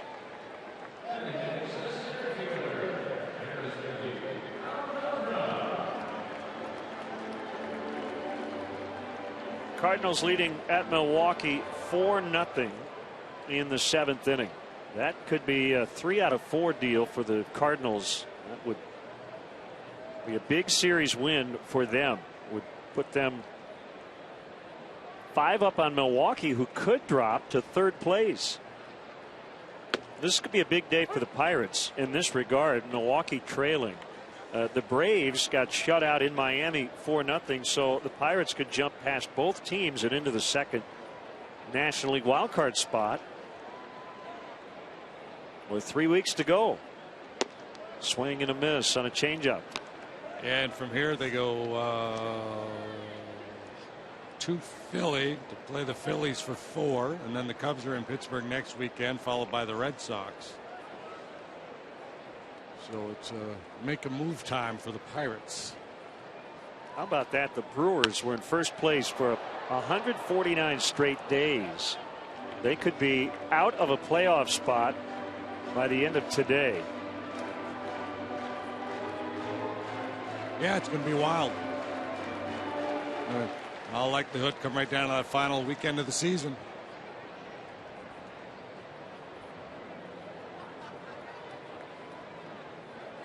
Swing and a miss, strike 3, out number 3. The Cubs get 1 and trail by a bunch.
A little early and support Cubs charities by being a part of our holiday tradition. Purchase your limited edition Chicago Cubs Christopher Radko glass ornament. Ornaments are $60. All proceeds will benefit Cubs charities. Visit Cubs.com/ornament for more information. Andrew McCutchen lines one foul.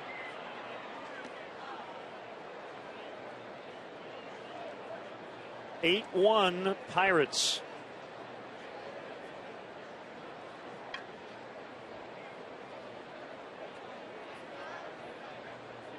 McCutchen a strikeout victim last time. And that at bat, Jokic started him soft, curveball, changeup, and then finished him with a fastball.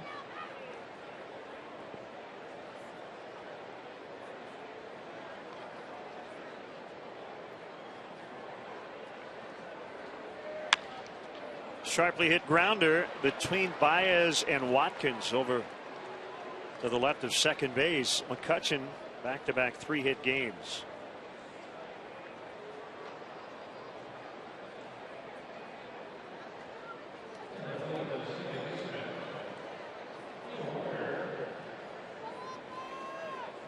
Walker 3 for 3, a home run, 2 RBIs, 3 runs scored.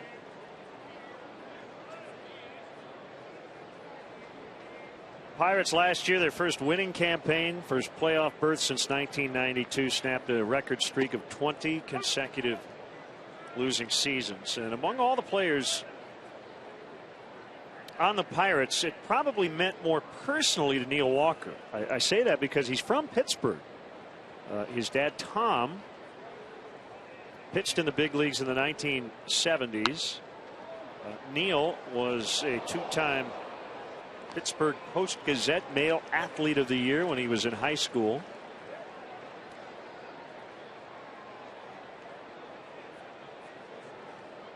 Yeah, dream for him. Dream come true for him to play in his hometown. He was a standout football player as well as a baseball player.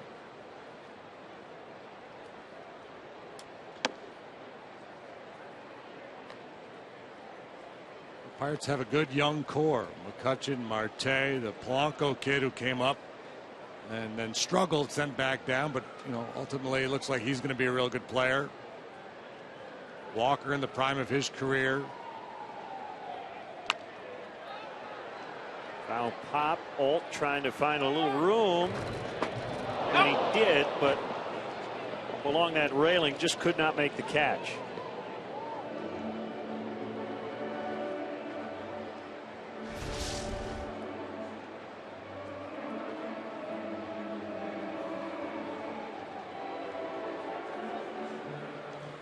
You got the wind, you got the sun. He's kind of shimmying his way down the railing there, just doesn't quite go far enough.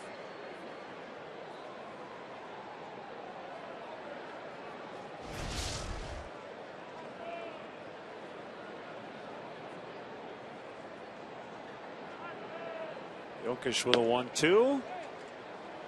Close. Count even.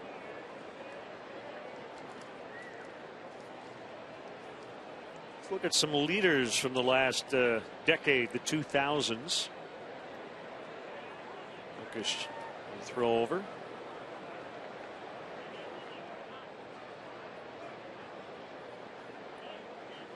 We promise we will get to it.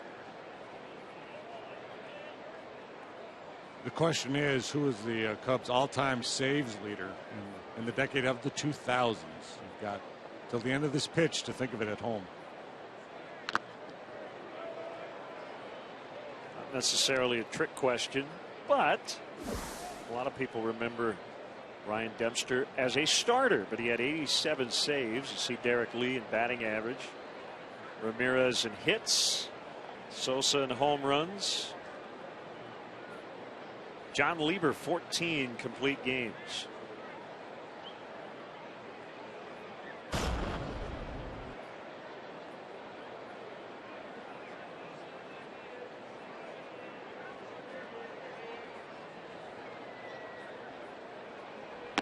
Outside.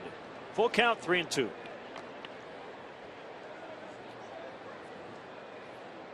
Well, there was a time when 14 complete games wouldn't lead a club for a year, let alone a decade. Yeah. But the times have changed.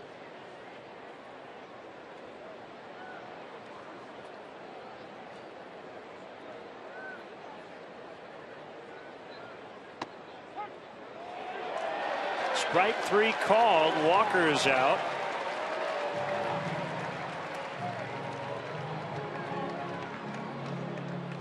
Walker had been 3 for 3. Thought he'd worked a walk here. This is a off-speed pitch up. You don't normally get that call, but Jeff Kellogg liked it.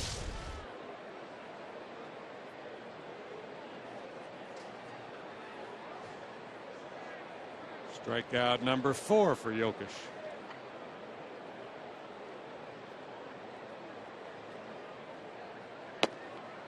Martin went. If we had a trade of the decade, it'd have to be the one between the Cubs and the Pirates, right? Aramis Ramirez. coming to the Cubs, along with Kenny Lofton. It's July 23rd, 2003. Whacked into center by Martin. What was the who went the other way? Player to be named later: Matt Bruback, Jose Hernandez, Bobby Hill was the player to be named later. So it worked out pretty well for the Cubs. Kenny Lofton wasn't here that long, but certainly made an impression. 2003, 56 games with the Cubs, hit .327 for that playoff team.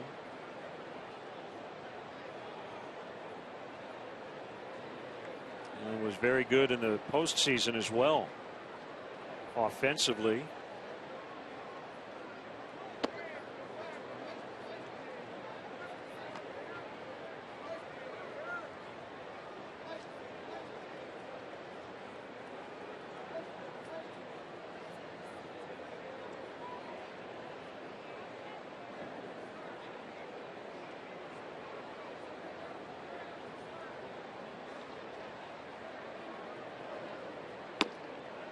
Outside on a changeup.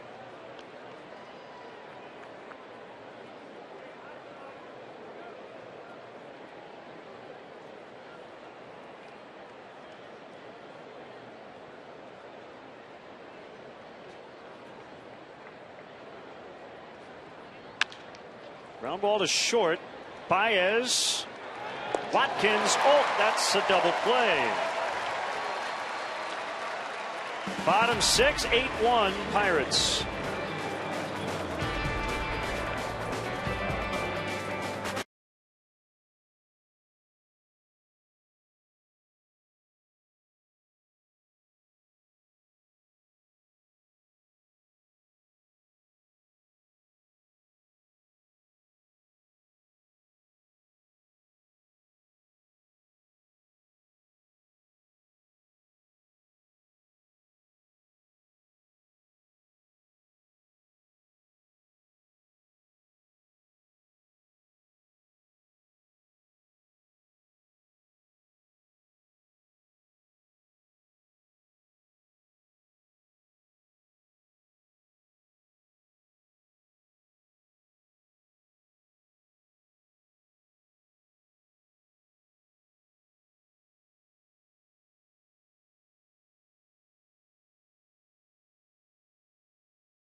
MLB.TV Premium, the #1 live streaming sports service.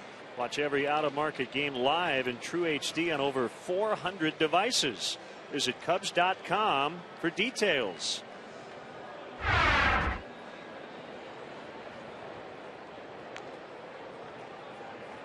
Garrett Cole in command this afternoon, leading 8-1. Man, 15 hits for the Pirates. And I'm trying to think. Can't recall a cheap one in the bunch.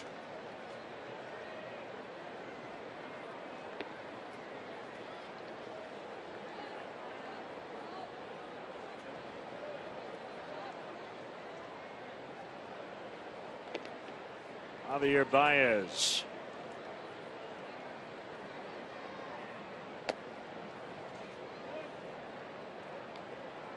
Blake Parker's up in the bullpen. Probably it for Yish. 4 1/3, 6 hits, 1 run. A lot of poise out there. No walks. He struck out 4. Yeah, did a nice job. Very nice job.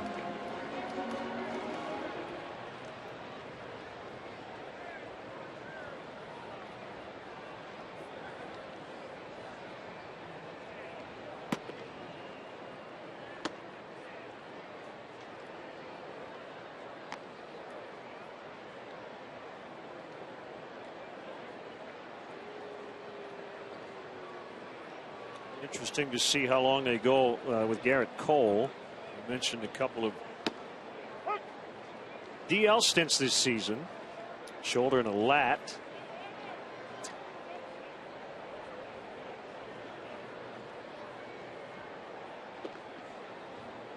He's been efficient. Yeah, it's been pretty stress-free for him here this afternoon with that comfortable lead early on. Vicious hack by Baez as he fouls 2-2.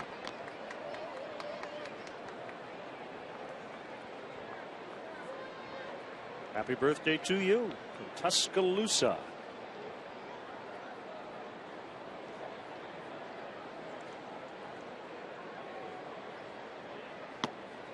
Strike 3, got him.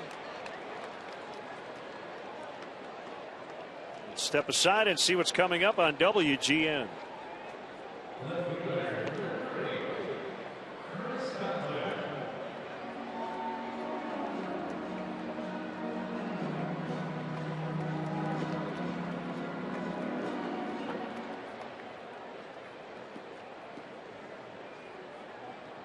Wrigley Field, Pirates and Cubs as the home team wrapping up a week-long stay. Cubs swept Milwaukee, knocking the Brewers right on out of first place, but in danger of being swept here by a team that's trying to jump over a couple of teams and into the second wild card position.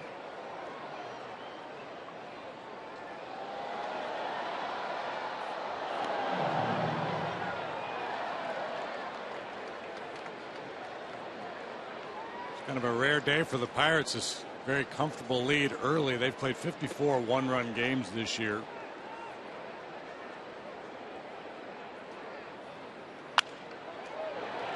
Into right, Coughlin is aboard. His second hit.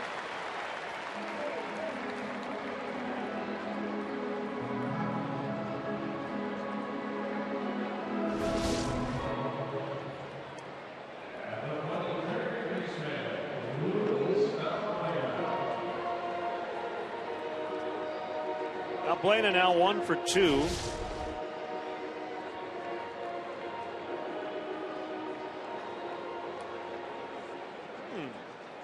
Delivering the mail.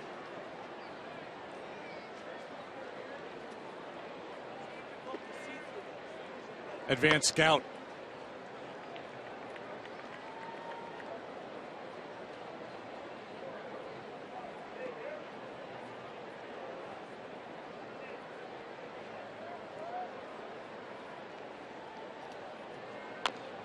Bouncer foul. Pirates have won 4 of their last 5 series. They were swept earlier this week in St. Louis, but other than that, they've been playing winning baseball.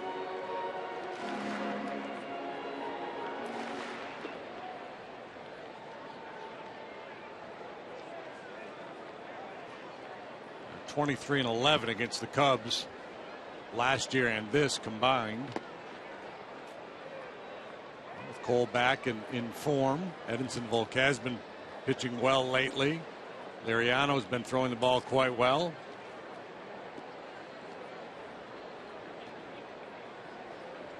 They may hang in there after all and claim one of these wild card spots. It'd be difficult for them to run down the Cardinals, but not impossible.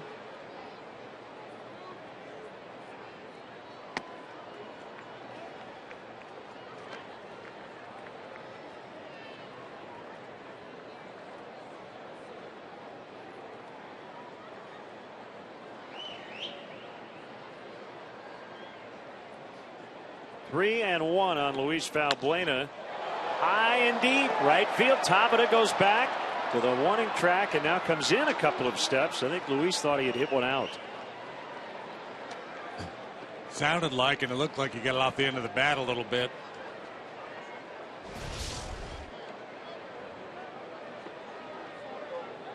No, he knew he missed it. Saw the bat flip out of the corner of my eye. I didn't know what he meant. Yeah, that was he's got, the good, when he feels good about bat flip, is just the high release. That was the spin flip, the frustrated flip.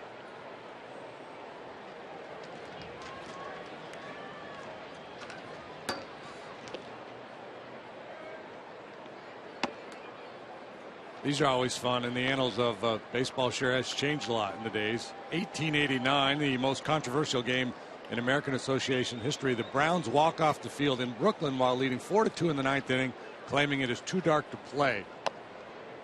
Their owner, Chris Vonderay, had actually lit candles in front of their bench, and Fred Goldsmith, who was the umpire, took that as a slap in the face and was determined to finish the game. So they got candles in front of the bench, and they're walking off the field getting pelted with bottles by the fans. That almost never happens anymore. No, I had that actually as the fourth most controversial game in American Association history, but I'll let it slide. And this is according to Baseball Reference. So I don't know, who made that determination that it was the most controversial game.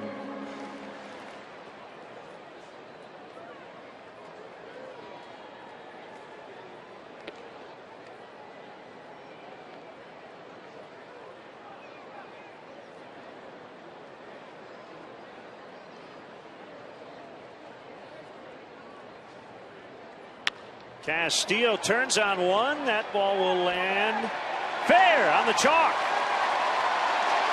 Coughlin around third. He will score. It's a double for Castillo. 8-2.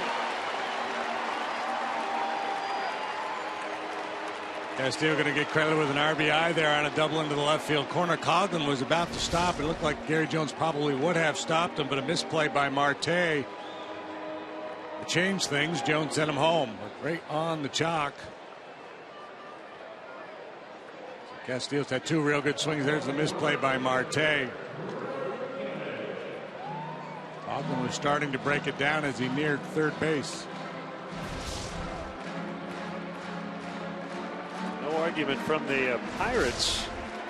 The ball was called fair.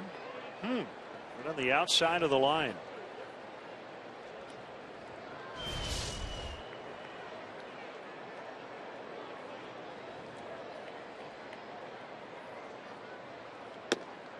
A strike to Kalish.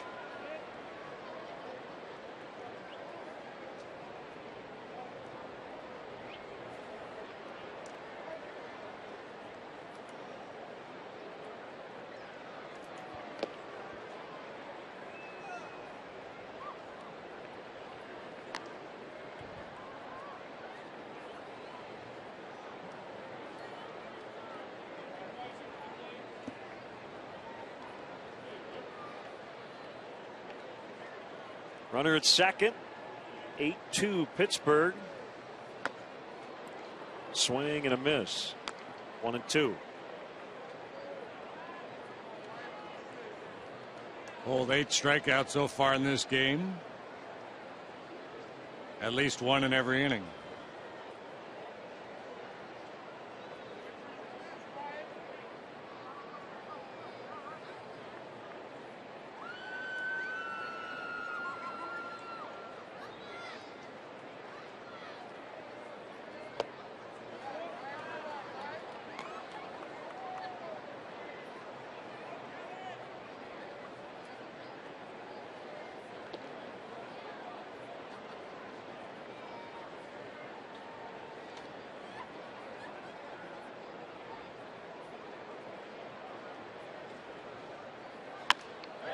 Line ball to left. We're talking about where Marte's been playing. He hit it right to him. They get one. It's 8-2 after 6.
Fallout Boy with Young Volcanoes. WGN Cubs fan cam at Caesar. Now playing right as part of a double switch. Blake Parker, the new pitcher. Parker on for the 12th time. Pitched to a 6.43 ERA so far. League hits .268 against him. 15 hits in 14 innings. Another real good year for Blake down at AAA Iowa. Jokic today, 4 1/3, 6 hits, 1 run. Did not walk a man, struck out 4 in his major league debut. An unqualified success. Cut and a miss by Gabby Sanchez. 8-2 Pittsburgh.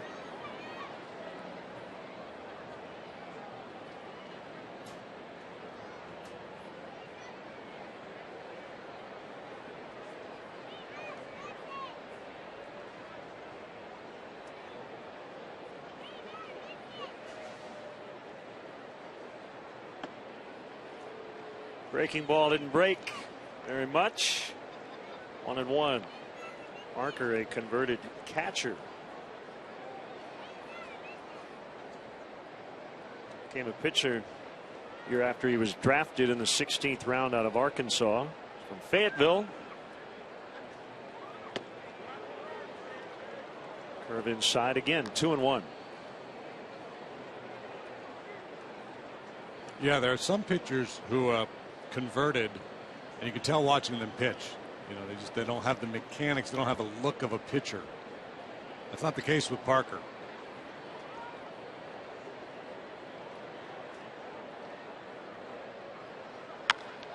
Drilled to deep left. Extra bases for Sanchez.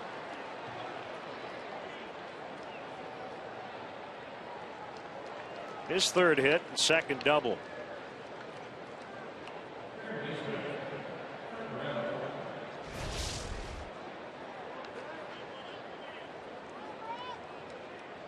Now Parker's Fayetteville high school team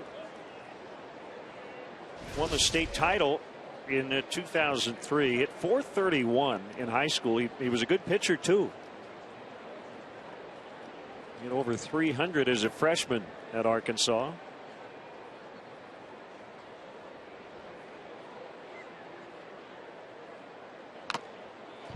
Morrell bangs one off Castillo's mask. Second time Welly has taken a direct hit today. He's not having a lot of fun today.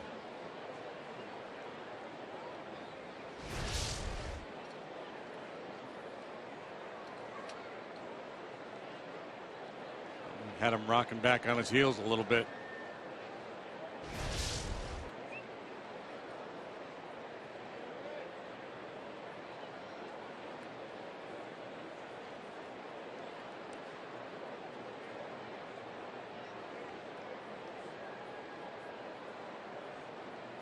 Parker with an 0-1. Fastball in. Morrell, the only position player for the Pirates today who's not had a base hit. Most have a couple.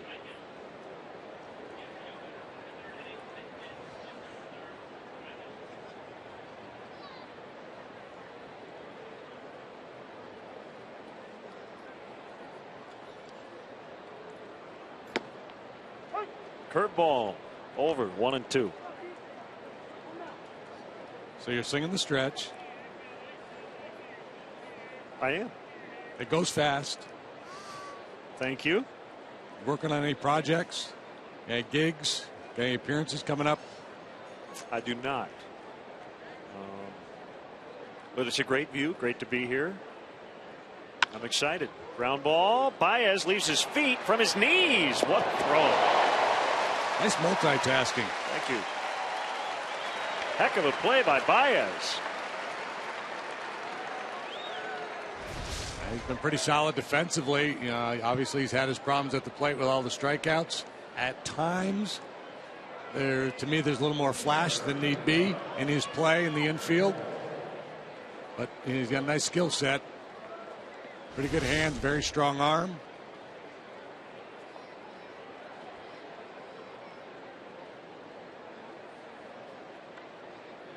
Cole takes the at bat. Fourth time to the plate. And deep to left, Garrett Cole has homered. First extra base hit of his career, let alone first home run.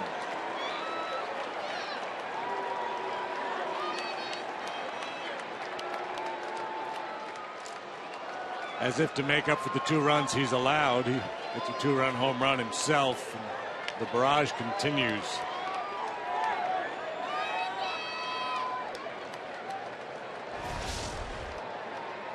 Fourth home run of the day for the Pirates. There's little doubt.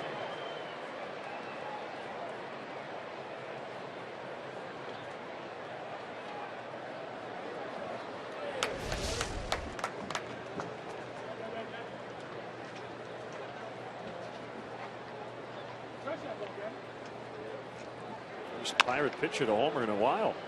Diving stop by is again from his knees. Out at first. He gets Marte. That one a little bit better than the one before.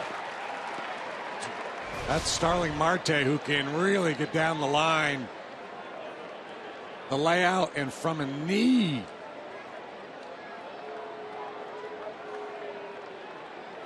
Glenn Hurdle came out of the dugout, will not challenge.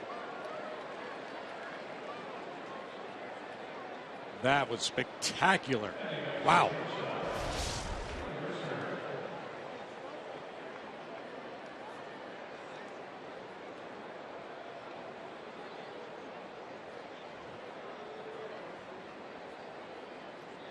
I would help you sing, but I got this bad voice going. I got you. I'll be with you in the spirit. Mercer with 2 outs.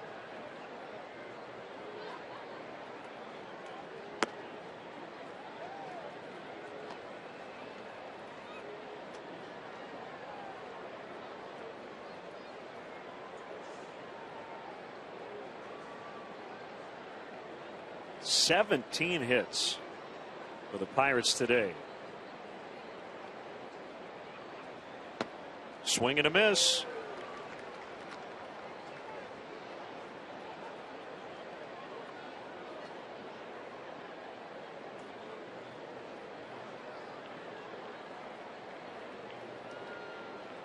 Meanwhile, the Cardinals have extended their lead over the Brewers. It's now 6-0.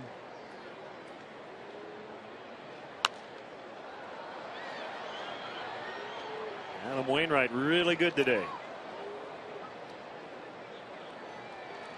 Jimmy Nelson got the start for the Brewers. He allowed 4 runs in 5 innings. Wainwright into the 8th. 5 hits, no walks, 3 strikeouts. And still pitching.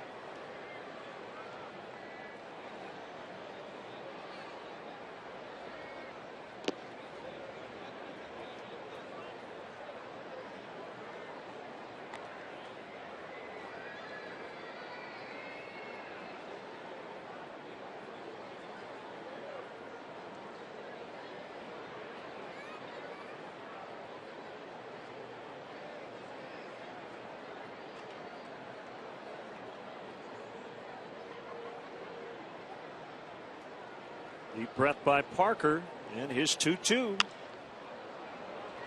Popped into shallow center and a base hit.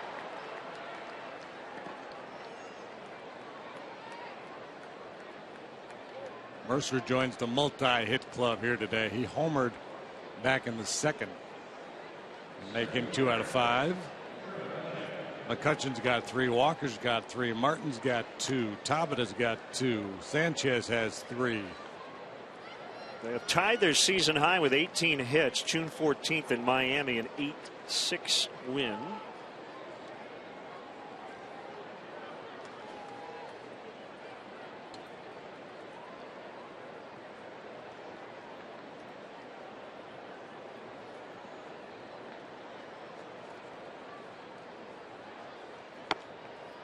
Strike 1 on McCutcheon.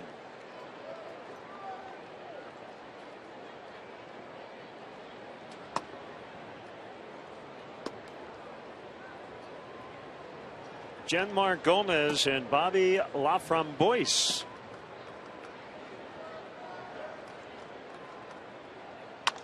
Broken bat roller. This should end the inning, and it will. All right, you ready to sing? I'm ready. Time now for the 7th inning stretch. Brought to you by Budweiser. Television play-by-play man Len Casper. All right, Cub fans, I need some help. Here we go, Gary.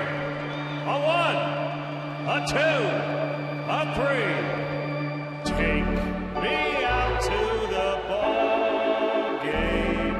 Take me out with the crowd. Buy me some peanuts and Cracker Jack. I don't care if I never get back, for it's root for the. If they don't win, it's a shame, for it's you're out at the old home game. Let's get 9 runs. 9, that's all we need.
From right to left, Starling Marte left to center. Gregory Polanco's now playing right. So Andrew McCutchen is done for the afternoon with his team leading by a bunch.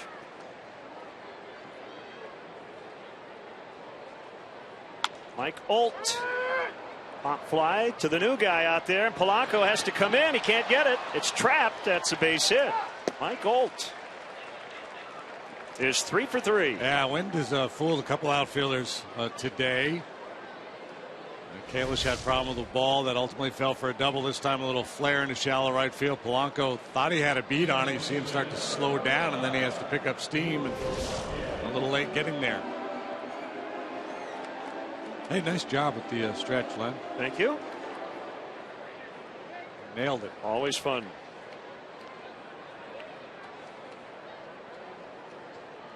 Career high with the 3 hits for Mike Olt as Watkins swings and misses.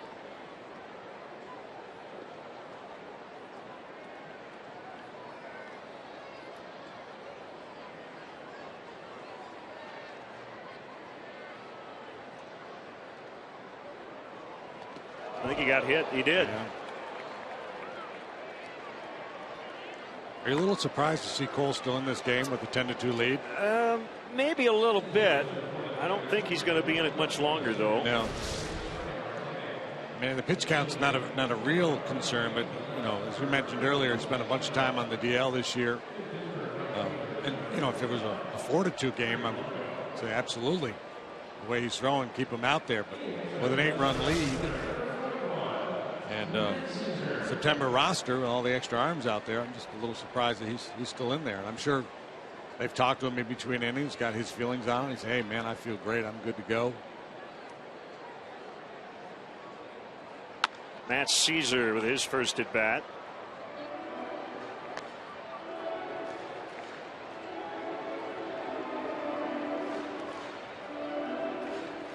He just came into play right in the top of the inning.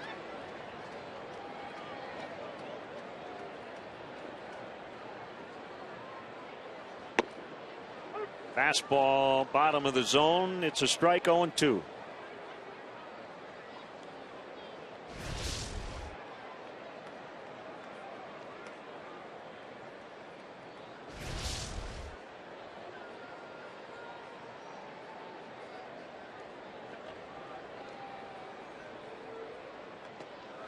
Kicks away from Martin, and the runners will advance on a wild pitch.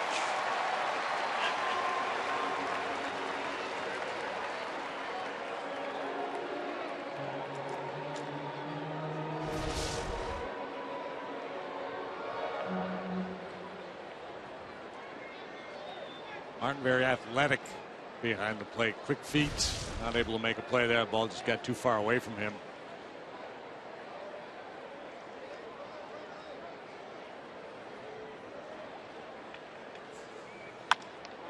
Line and a base hit. 2 will score.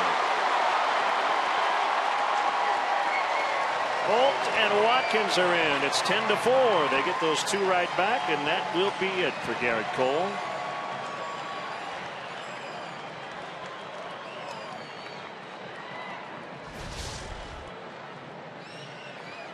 An elevated fastball, inside out swing by Caesar. Cubs keep fighting. And it'll be Genmar Gomez for Cole. We'll be back in the 7th.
On one swing of the bat.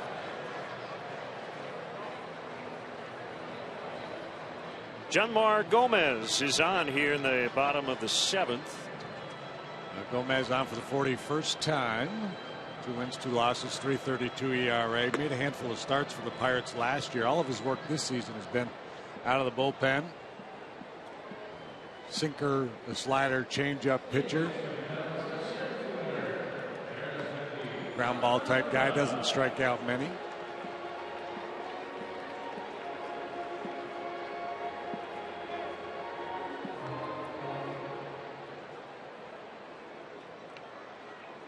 Caesar at first with nobody out, and it's Alcantara the batter.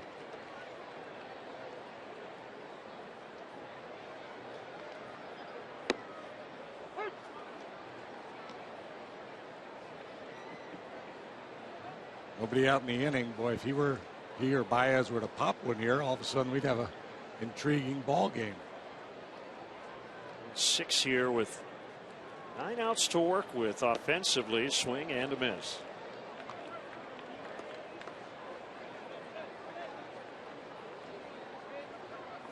Right-hander Kyuji Fujikawa playing catch in the home bullpen.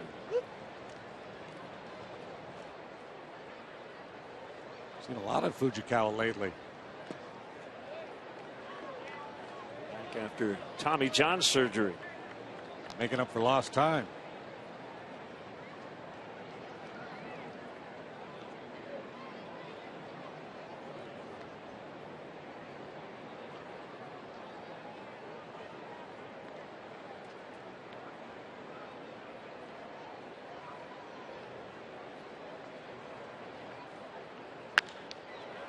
ground. Walker picks. Mercer with the relay late. Sanchez was off the bag, but Alcantara was going to beat it anyway. So one away. Let's see. Yeah, I'm with you. I think Alcantara was going to beat this relay. Been really close. At any rate, he takes over for Caesar at first, and now Baez.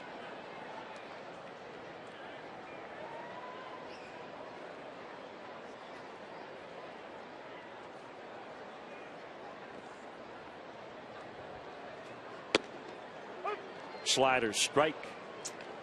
Baez 0 for 3 today. He struck out twice looking at fastballs.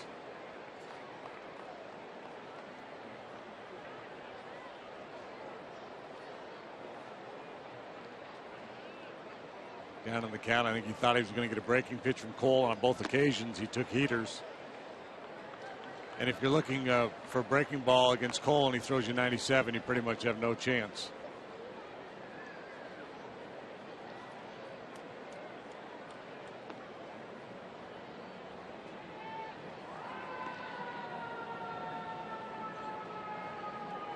Gomez with the sign from Martin. Here's a pitch off the plate.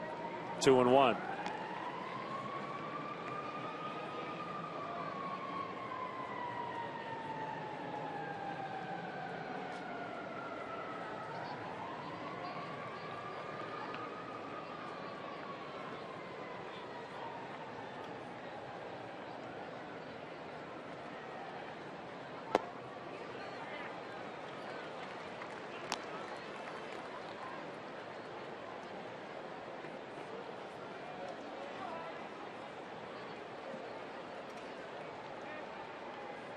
Gomez 6'3", 220. Former Cleveland Indian. Second year with the Pirates. His numbers have been a lot better with Pittsburgh than they were with Cleveland. And he just walked Baez.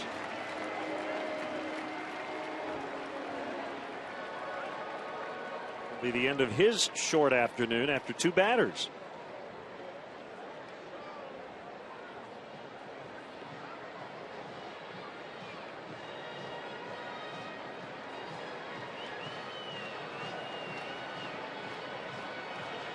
So another pitching change here in the 7th. 2 on. Cubs down 6.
From Downey, California, is on to work. Downey, California. He sounds like he should be from Louisiana with a name like La Framboise. Pitched for Seattle last year. 10 relief appearances. This is his Pirates debut. Those are his numbers at AAA this year. 1 and 2 with a 442. Kind of like Gomez, only he's left-handed. Sinker, slider, changeup. He likes the ocean. He's now been a mariner and a pirate. Like the Marlins be calling him next. Yeah.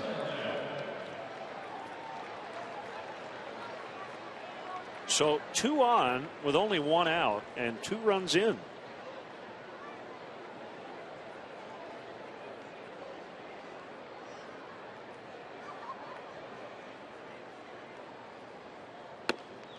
Oakland swings and misses.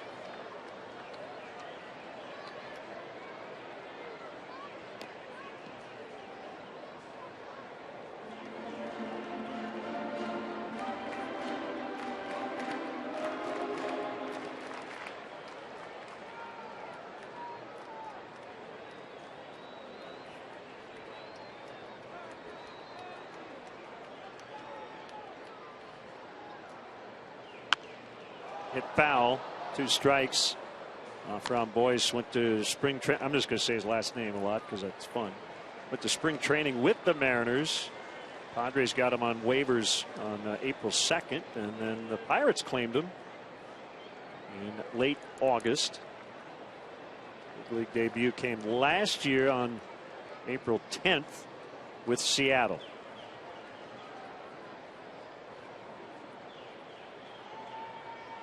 The 0-2 to Coghlan. Breaking ball outside. We're probably one big hit away, JD, from Clint Hurdle having to use his main late inning relievers. Right now, that's not the case.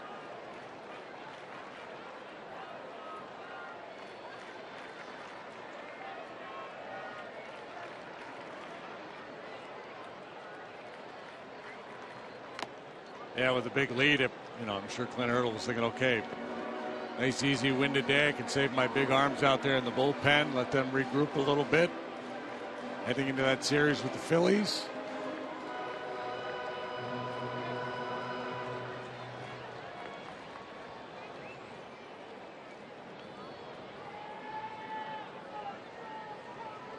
John Axford up in their bullpen. Soler has a bat. He's always ready to hit if needed.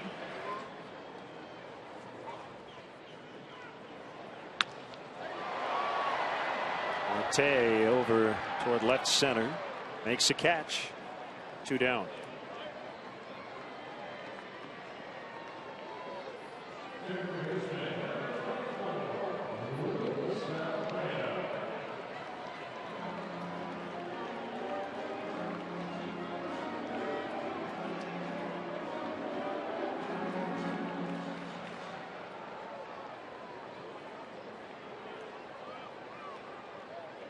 Buena, 2 on, 2 down, 2 in.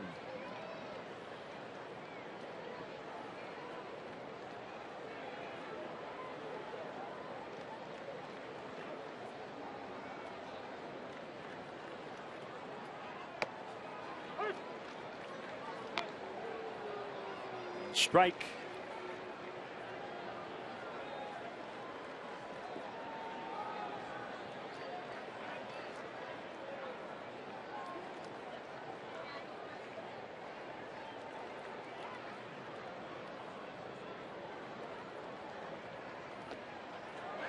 Past Martin.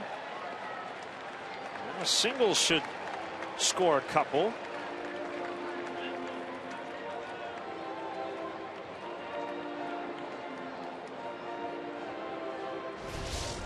Cole charged with a wild pitch earlier in the inning, and Boyce gets one here again. Not the best of efforts from Russell Martin.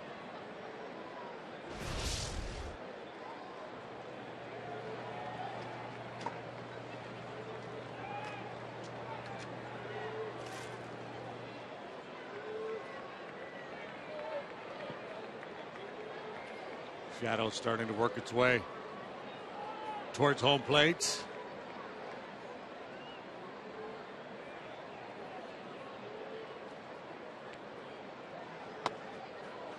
And on the hands of Luis. 2-1.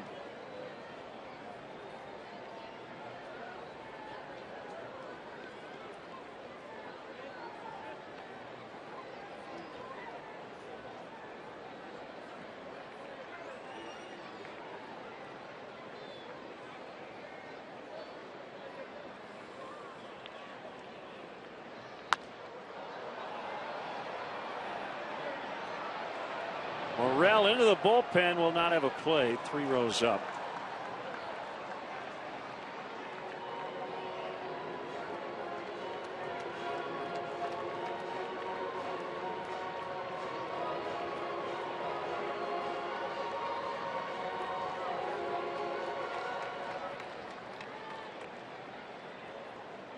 More chances for the Pirates because they've had twice as many hits.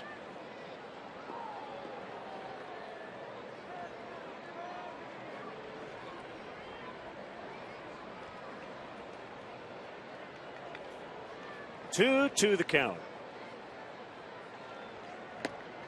He went to end the inning. Off round Boyce strikes out Valbuena. Cubs settle for 2.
Brought to you by Budweiser. Great times are waiting. Grab some buds. Ford, manufacturers of America's best-selling brand. Check out our best-selling lineup at your local Ford store or online at localfordstores.com. And by Xfinity, your home for the most live sports. Matt Caesar with his first 2 career RBIs. Cubs still trail, however, by 6 as we get into the 8th inning. Rookie Rafael Lopez made his debut the other day as a pinch hitter, now doing the catching for Castillo. Neil Walker takes a curveball for ball 1 from Parker.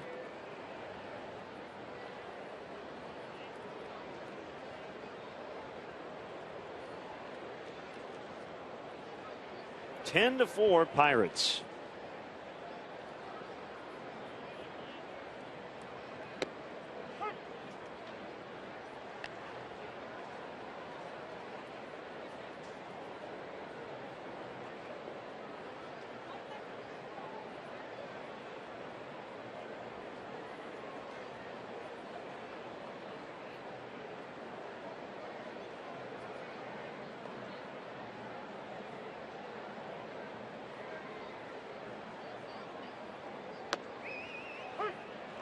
One and two.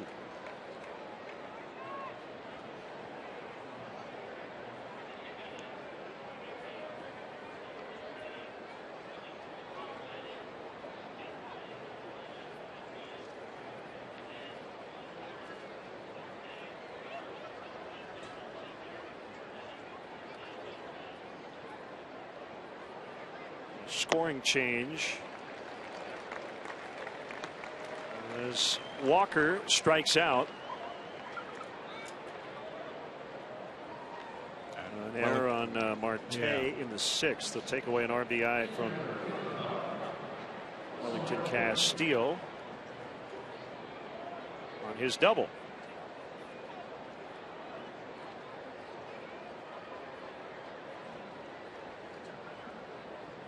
Hopefully you didn't have Wellington on your fantasy club and need that RBI in a big way. That's the right call. Martin pulled it too much. It's foul.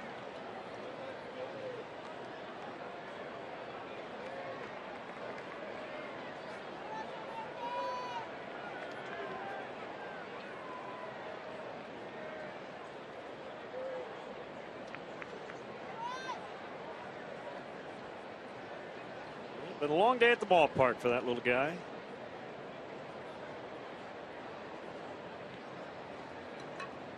Endure the 7th inning stretch and everything. That'll be a highlight when he goes home. He said, I heard Lenz in the stretch. He was awesome. Infield pop up. Oh, Watkins had to cradle it. That's why you fair catch that one.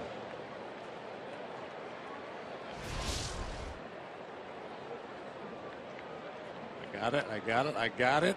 I still got it. Deep breath.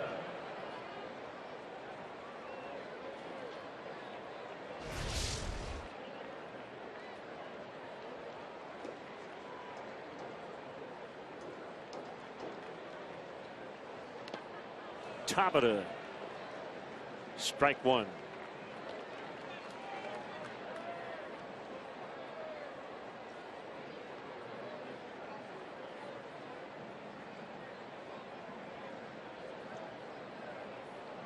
Tabata. Pirates signed him to a multi-year deal early. He was 21, 22 years of age. High average hitter in the minor league. Showed some power, showed some speed. Hasn't really done a whole lot here at the big league level. Parker, 1, 2, 3 in the 8th. 10-4. Pirates.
The 8th, 10-4 Pirates.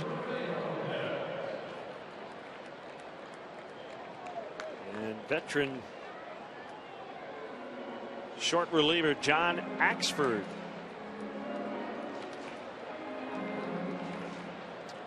Axford with the Pirates. Yeah, acquired in August. He's made 7 appearances for Pittsburgh. He's got a 3.18 ERA. He hasn't been out there in a few days now. 4 or 5 days since he last pitched. Saw him for all those years in Milwaukee as Lopez fouls away. But last year, St. Louis, Milwaukee and St. Louis, Cleveland and Pittsburgh this season.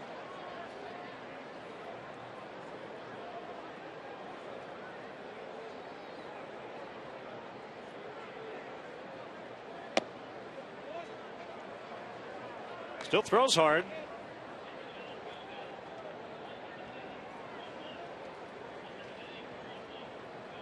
Axford kind of looks like a Pirate. When he had his hair long, he did. Yeah, good call. Breaking ball, it's 1-2.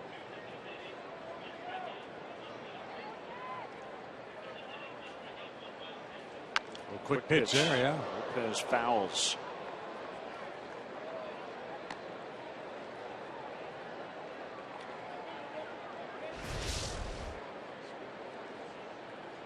Axford, as he starts, never does come set, just turns it loose. And so that, coupled with the fact that he's throwing 96 miles an hour, Lopez well behind it. Another late cut that time. Lopez, 16th round pick out of Florida State, 2011. Born in Philadelphia, went to high school in Wellington, Florida, South Florida.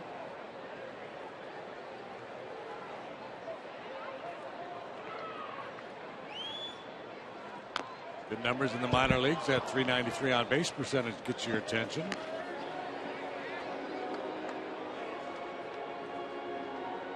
Axford as a Pirate seemed like it had to happen. Look at that.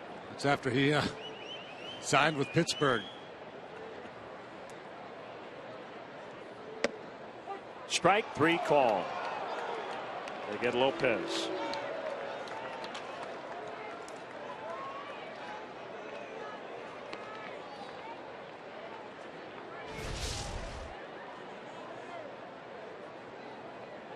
Four-seam fastball, 96 miles an hour at the bottom of the knees.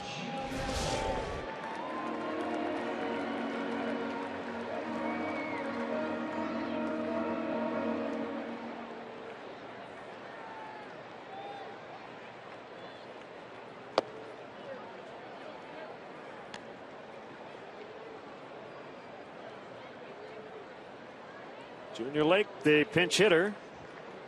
1 ball, no strikes.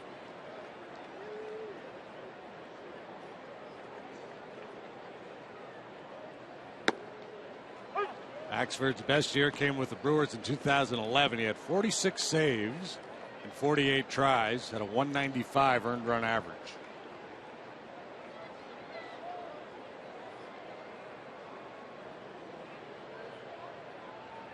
Kick the 1-1. It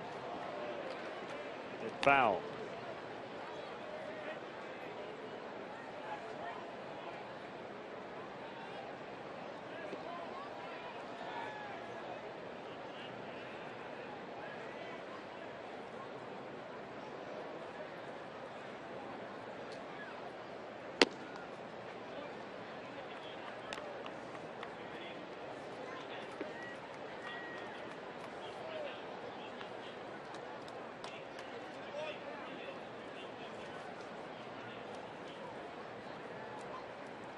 Axford has a sign from Martin.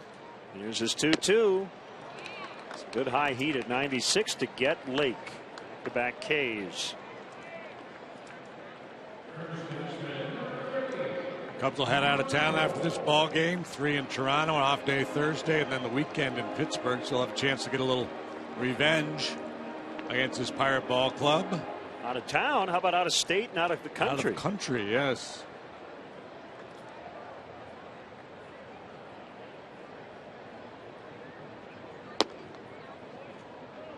It is interleague, but it's kind of international, I guess. And the Cubs will have the DH available 3 more times next 3 nights. Got my English to Canadian dictionary with me. Navigate about the city of Toronto without any problems. Turner and Stroman tomorrow. Arrieta, Burley on Tuesday. Kyle Hendricks, Drew Hutchison on Wednesday. All night games.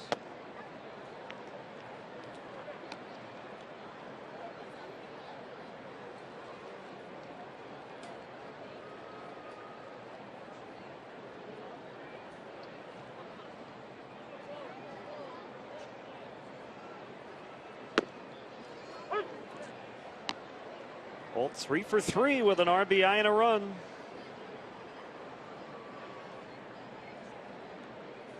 We're talking strike zone. Ball 4. Good day, Mike Holt. Came in hitting 141 on the year.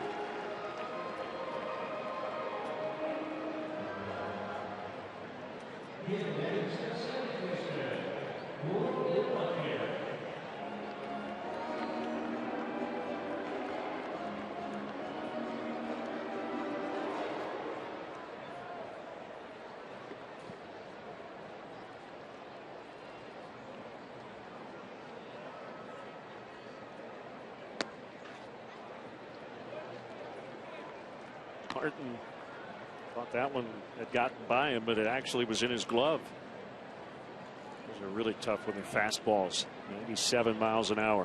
You expect to block a breaking pitch, but not that one.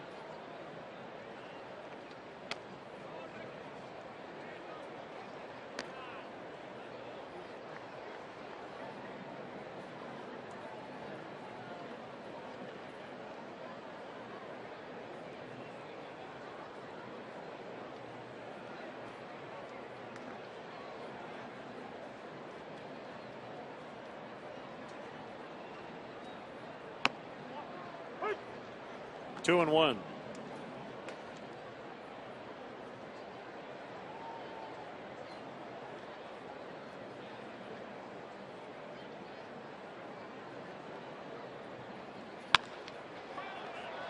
This play, Brent Morrell, and that'll end the inning. Off to the ninth. Pirates 10, Cubs 4.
At one point led 8-0.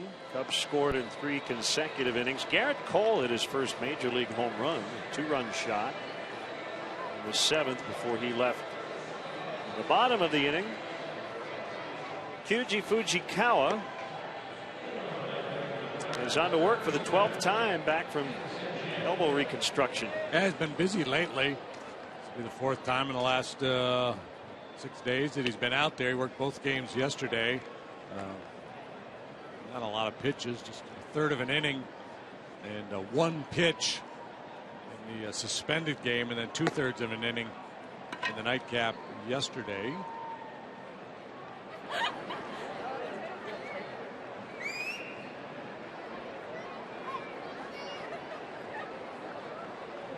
First baseman Sanchez to lead it off. Big day for the Pirates with the bats.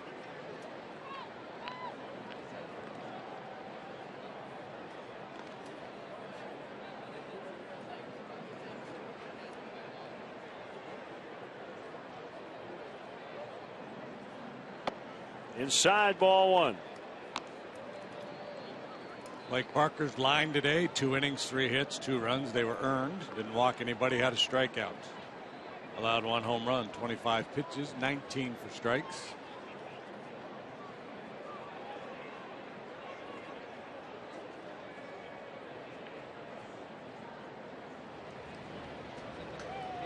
Eric Yokish, big league debut, following a very short outing from Travis Wood.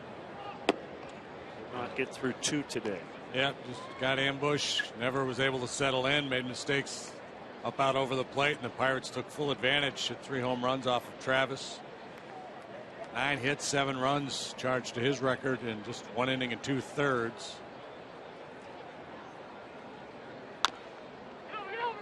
Didn't mean to. That ball nearly ended up fair, just foul past first.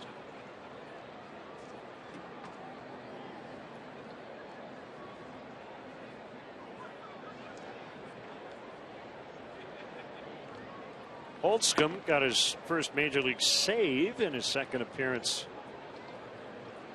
The extra inning suspended game yesterday. Stolmy Pimentel also up. It's one of the best names in baseball right there. Bobby Laframboise. Holt over, and he's got room to make the play.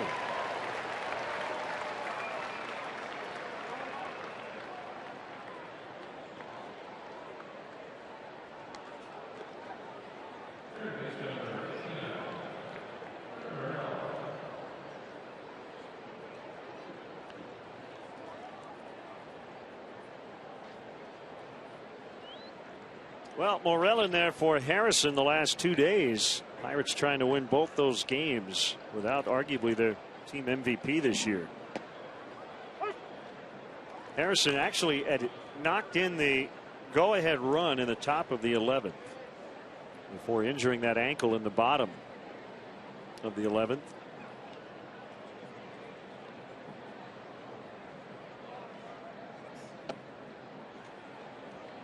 That's low. It's 1-1.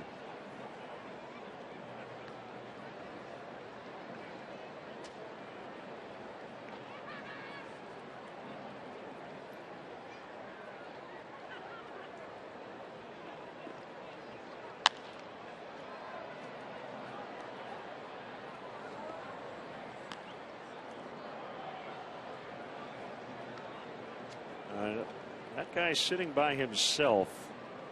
I think that's coincidental. Bills beat the Bears in OT today down at Soldier Field.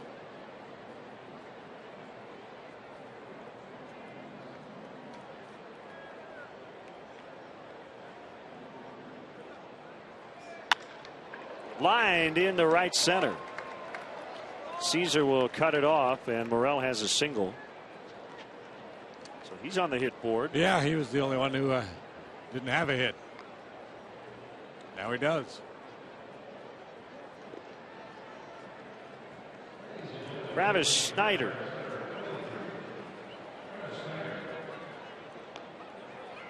Will pinch hit. That's 19 hits for the Pirates here this afternoon. It's a season high, and they have not had a 20-hit game in 7 years.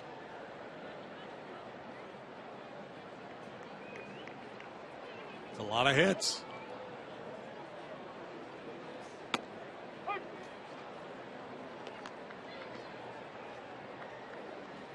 the Beatles' best of album. Yeah. 20 hits. Barry Manilow didn't even have 20 hits. Probably did, didn't he? You can tweet at Jim DeShays. Swing and a miss on a splitter. 0-2. 20's a lot.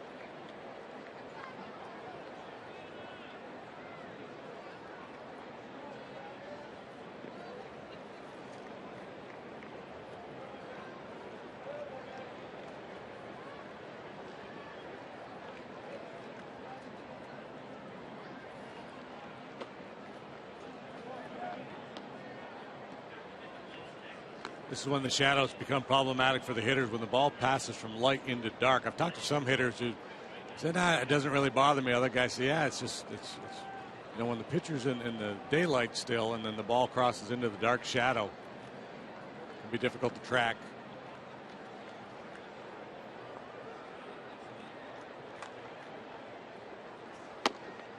Swing and a miss, strike 3.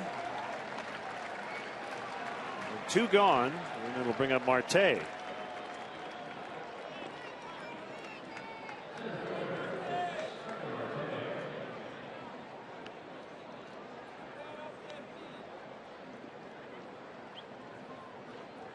Angels all over the Twins today, 14-4, middle of the 9th.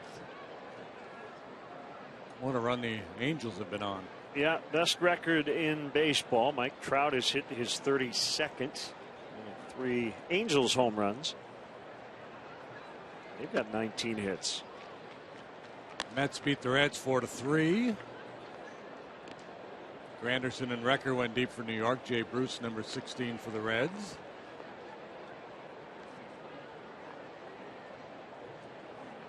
Indians swept the White Sox 2-0. The final today in Cleveland. Carlos Carrasco went into the 9th just short of his first complete game.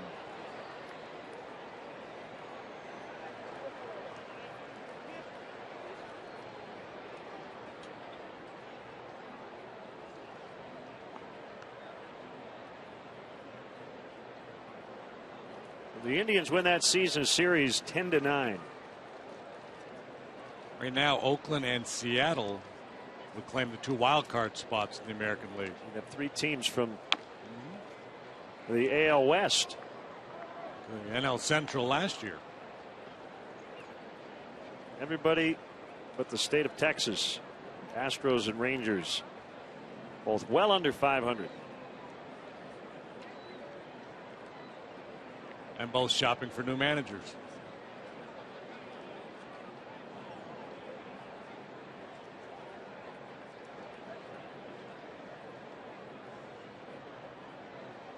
Kick, the pitch. It's high on a fastball. Baltimore scored 3 in the top of the 9th. Tampa scored 1 in the bottom of the 9th. They're tied 5-5. Nelson Cruz hit his 38th home run for Baltimore. David DeJesus hit number 6. Loney, Longoria, and Kiermaier also all homering for Tampa Bay.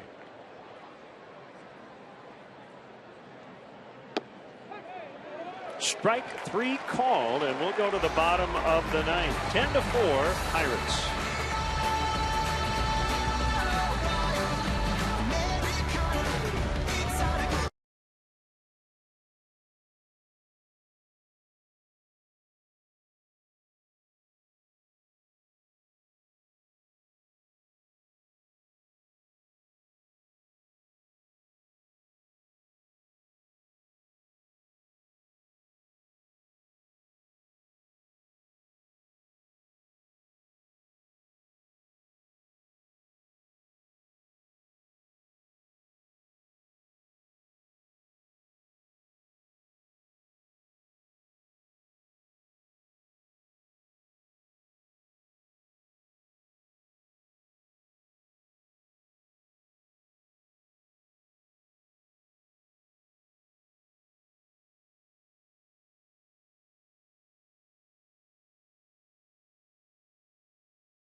produced by Mark Brady, directed by Skip Ellison. Keondola Chahi is our associate producer today. Our executive producer, Bob Vorwald. Christina Ballas, our studio coordinator back at WGN. Paula Ostroba, our stage manager. Great work by our entire crew here at Wrigley Field. Caesar against John Holtzcomb pitched a scoreless 11th inning yesterday in a game that started on Friday. Second big league appearance, got the save. Numbers at Indianapolis. It has been a wild ride for Holtzcomb, pitching an indie ball earlier this year. 6'7", 225. At 2 levels of indie ball. The year started with a text to an independent ball manager. Hey, I'm looking for work. I just got released by Sioux Falls. Signs on, is making $600 a month. And now he's in the big leagues. A great story in Baseball America. J.J. Cooper wrote that I suggest you guys link to. Just really interesting stuff on how it all came together for Holtzcomb. Toiled in the minor leagues for years with a big arm but no control. The short of it is people just kept giving him chances, and finally a pitching coach was watching him throw and said, try holding your fingers a little closer together on your fastball. Basically the adjustment that he made. And he went from a guy who couldn't throw strikes to a guy who had a little bit better idea and finds himself in the big leagues. He thought that was a strike, but it was ball 4 instead.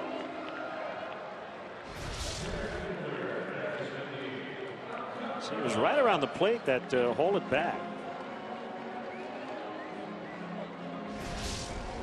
And in the story, the text that he sent, I know you probably don't have a roster spot, but I've been released, so I wanted to check and see. This was to Amarillo manager Bobby Brown.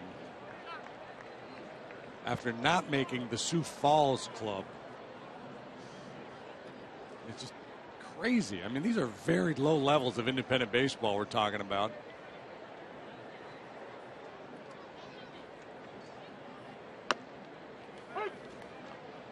One and one. Mentioned the Seth Meyers bit late night the other night. Said if Jerry Seinfeld and I had a kid, they showed Holtzcomb's picture.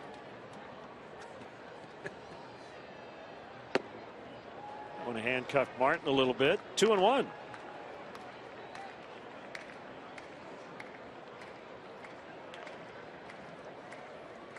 Struck out the side in his major league debut, and his old independent ball manager sent him a text, said, you never even did that here.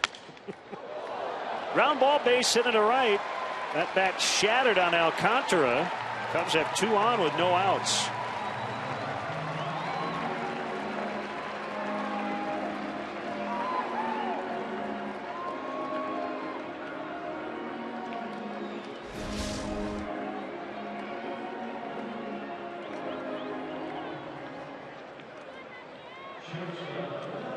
Well, let's see if they can at least make it interesting here. They're down a bunch. Got a no-out rally started.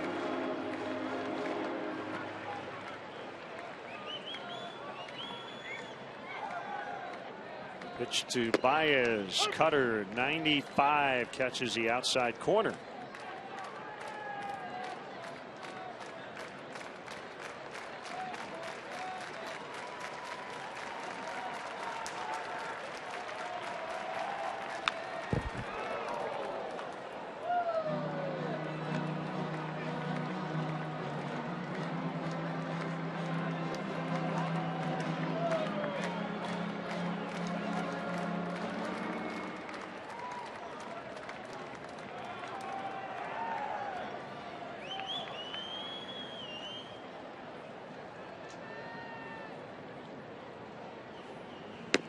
Way outside.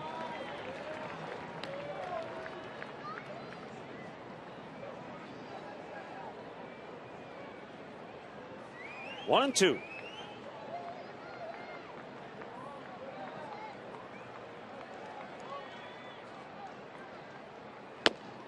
And he struck him out.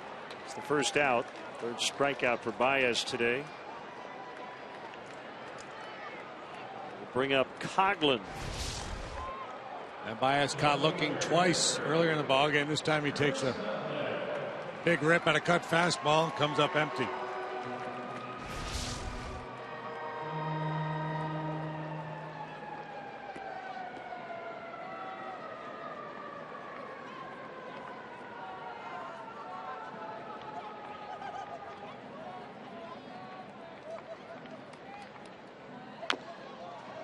Fouled it off his foot.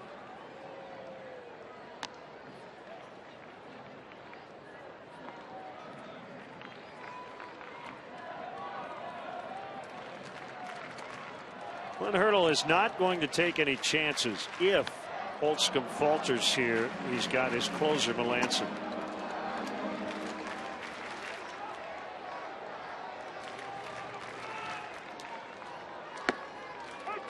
Strike two.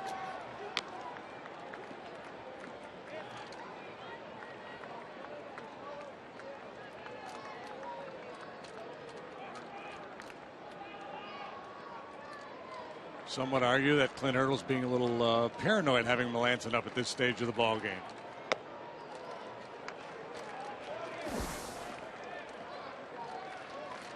Totally.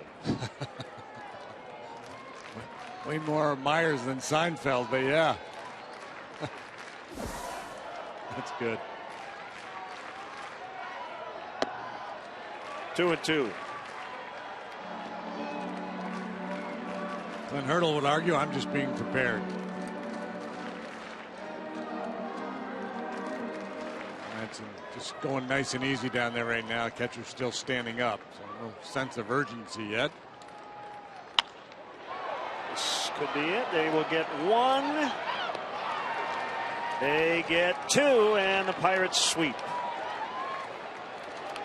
Final score today, the Pirates 10 and the Cubs 4. Cubs are now 4-12 on the year against Pittsburgh with one series to go. That'll be next weekend in Pittsburgh. Well, not a lot of things went well for the Cubs today. It started early as Travis Wood got ambushed, allowed 7 runs on 9 hits in an inning and 2/3. If you're looking for a silver lining, I guess it would be Eric Yokish in relief of Travis Wood, making his major league debut with 4 1/3 of one-run baseball.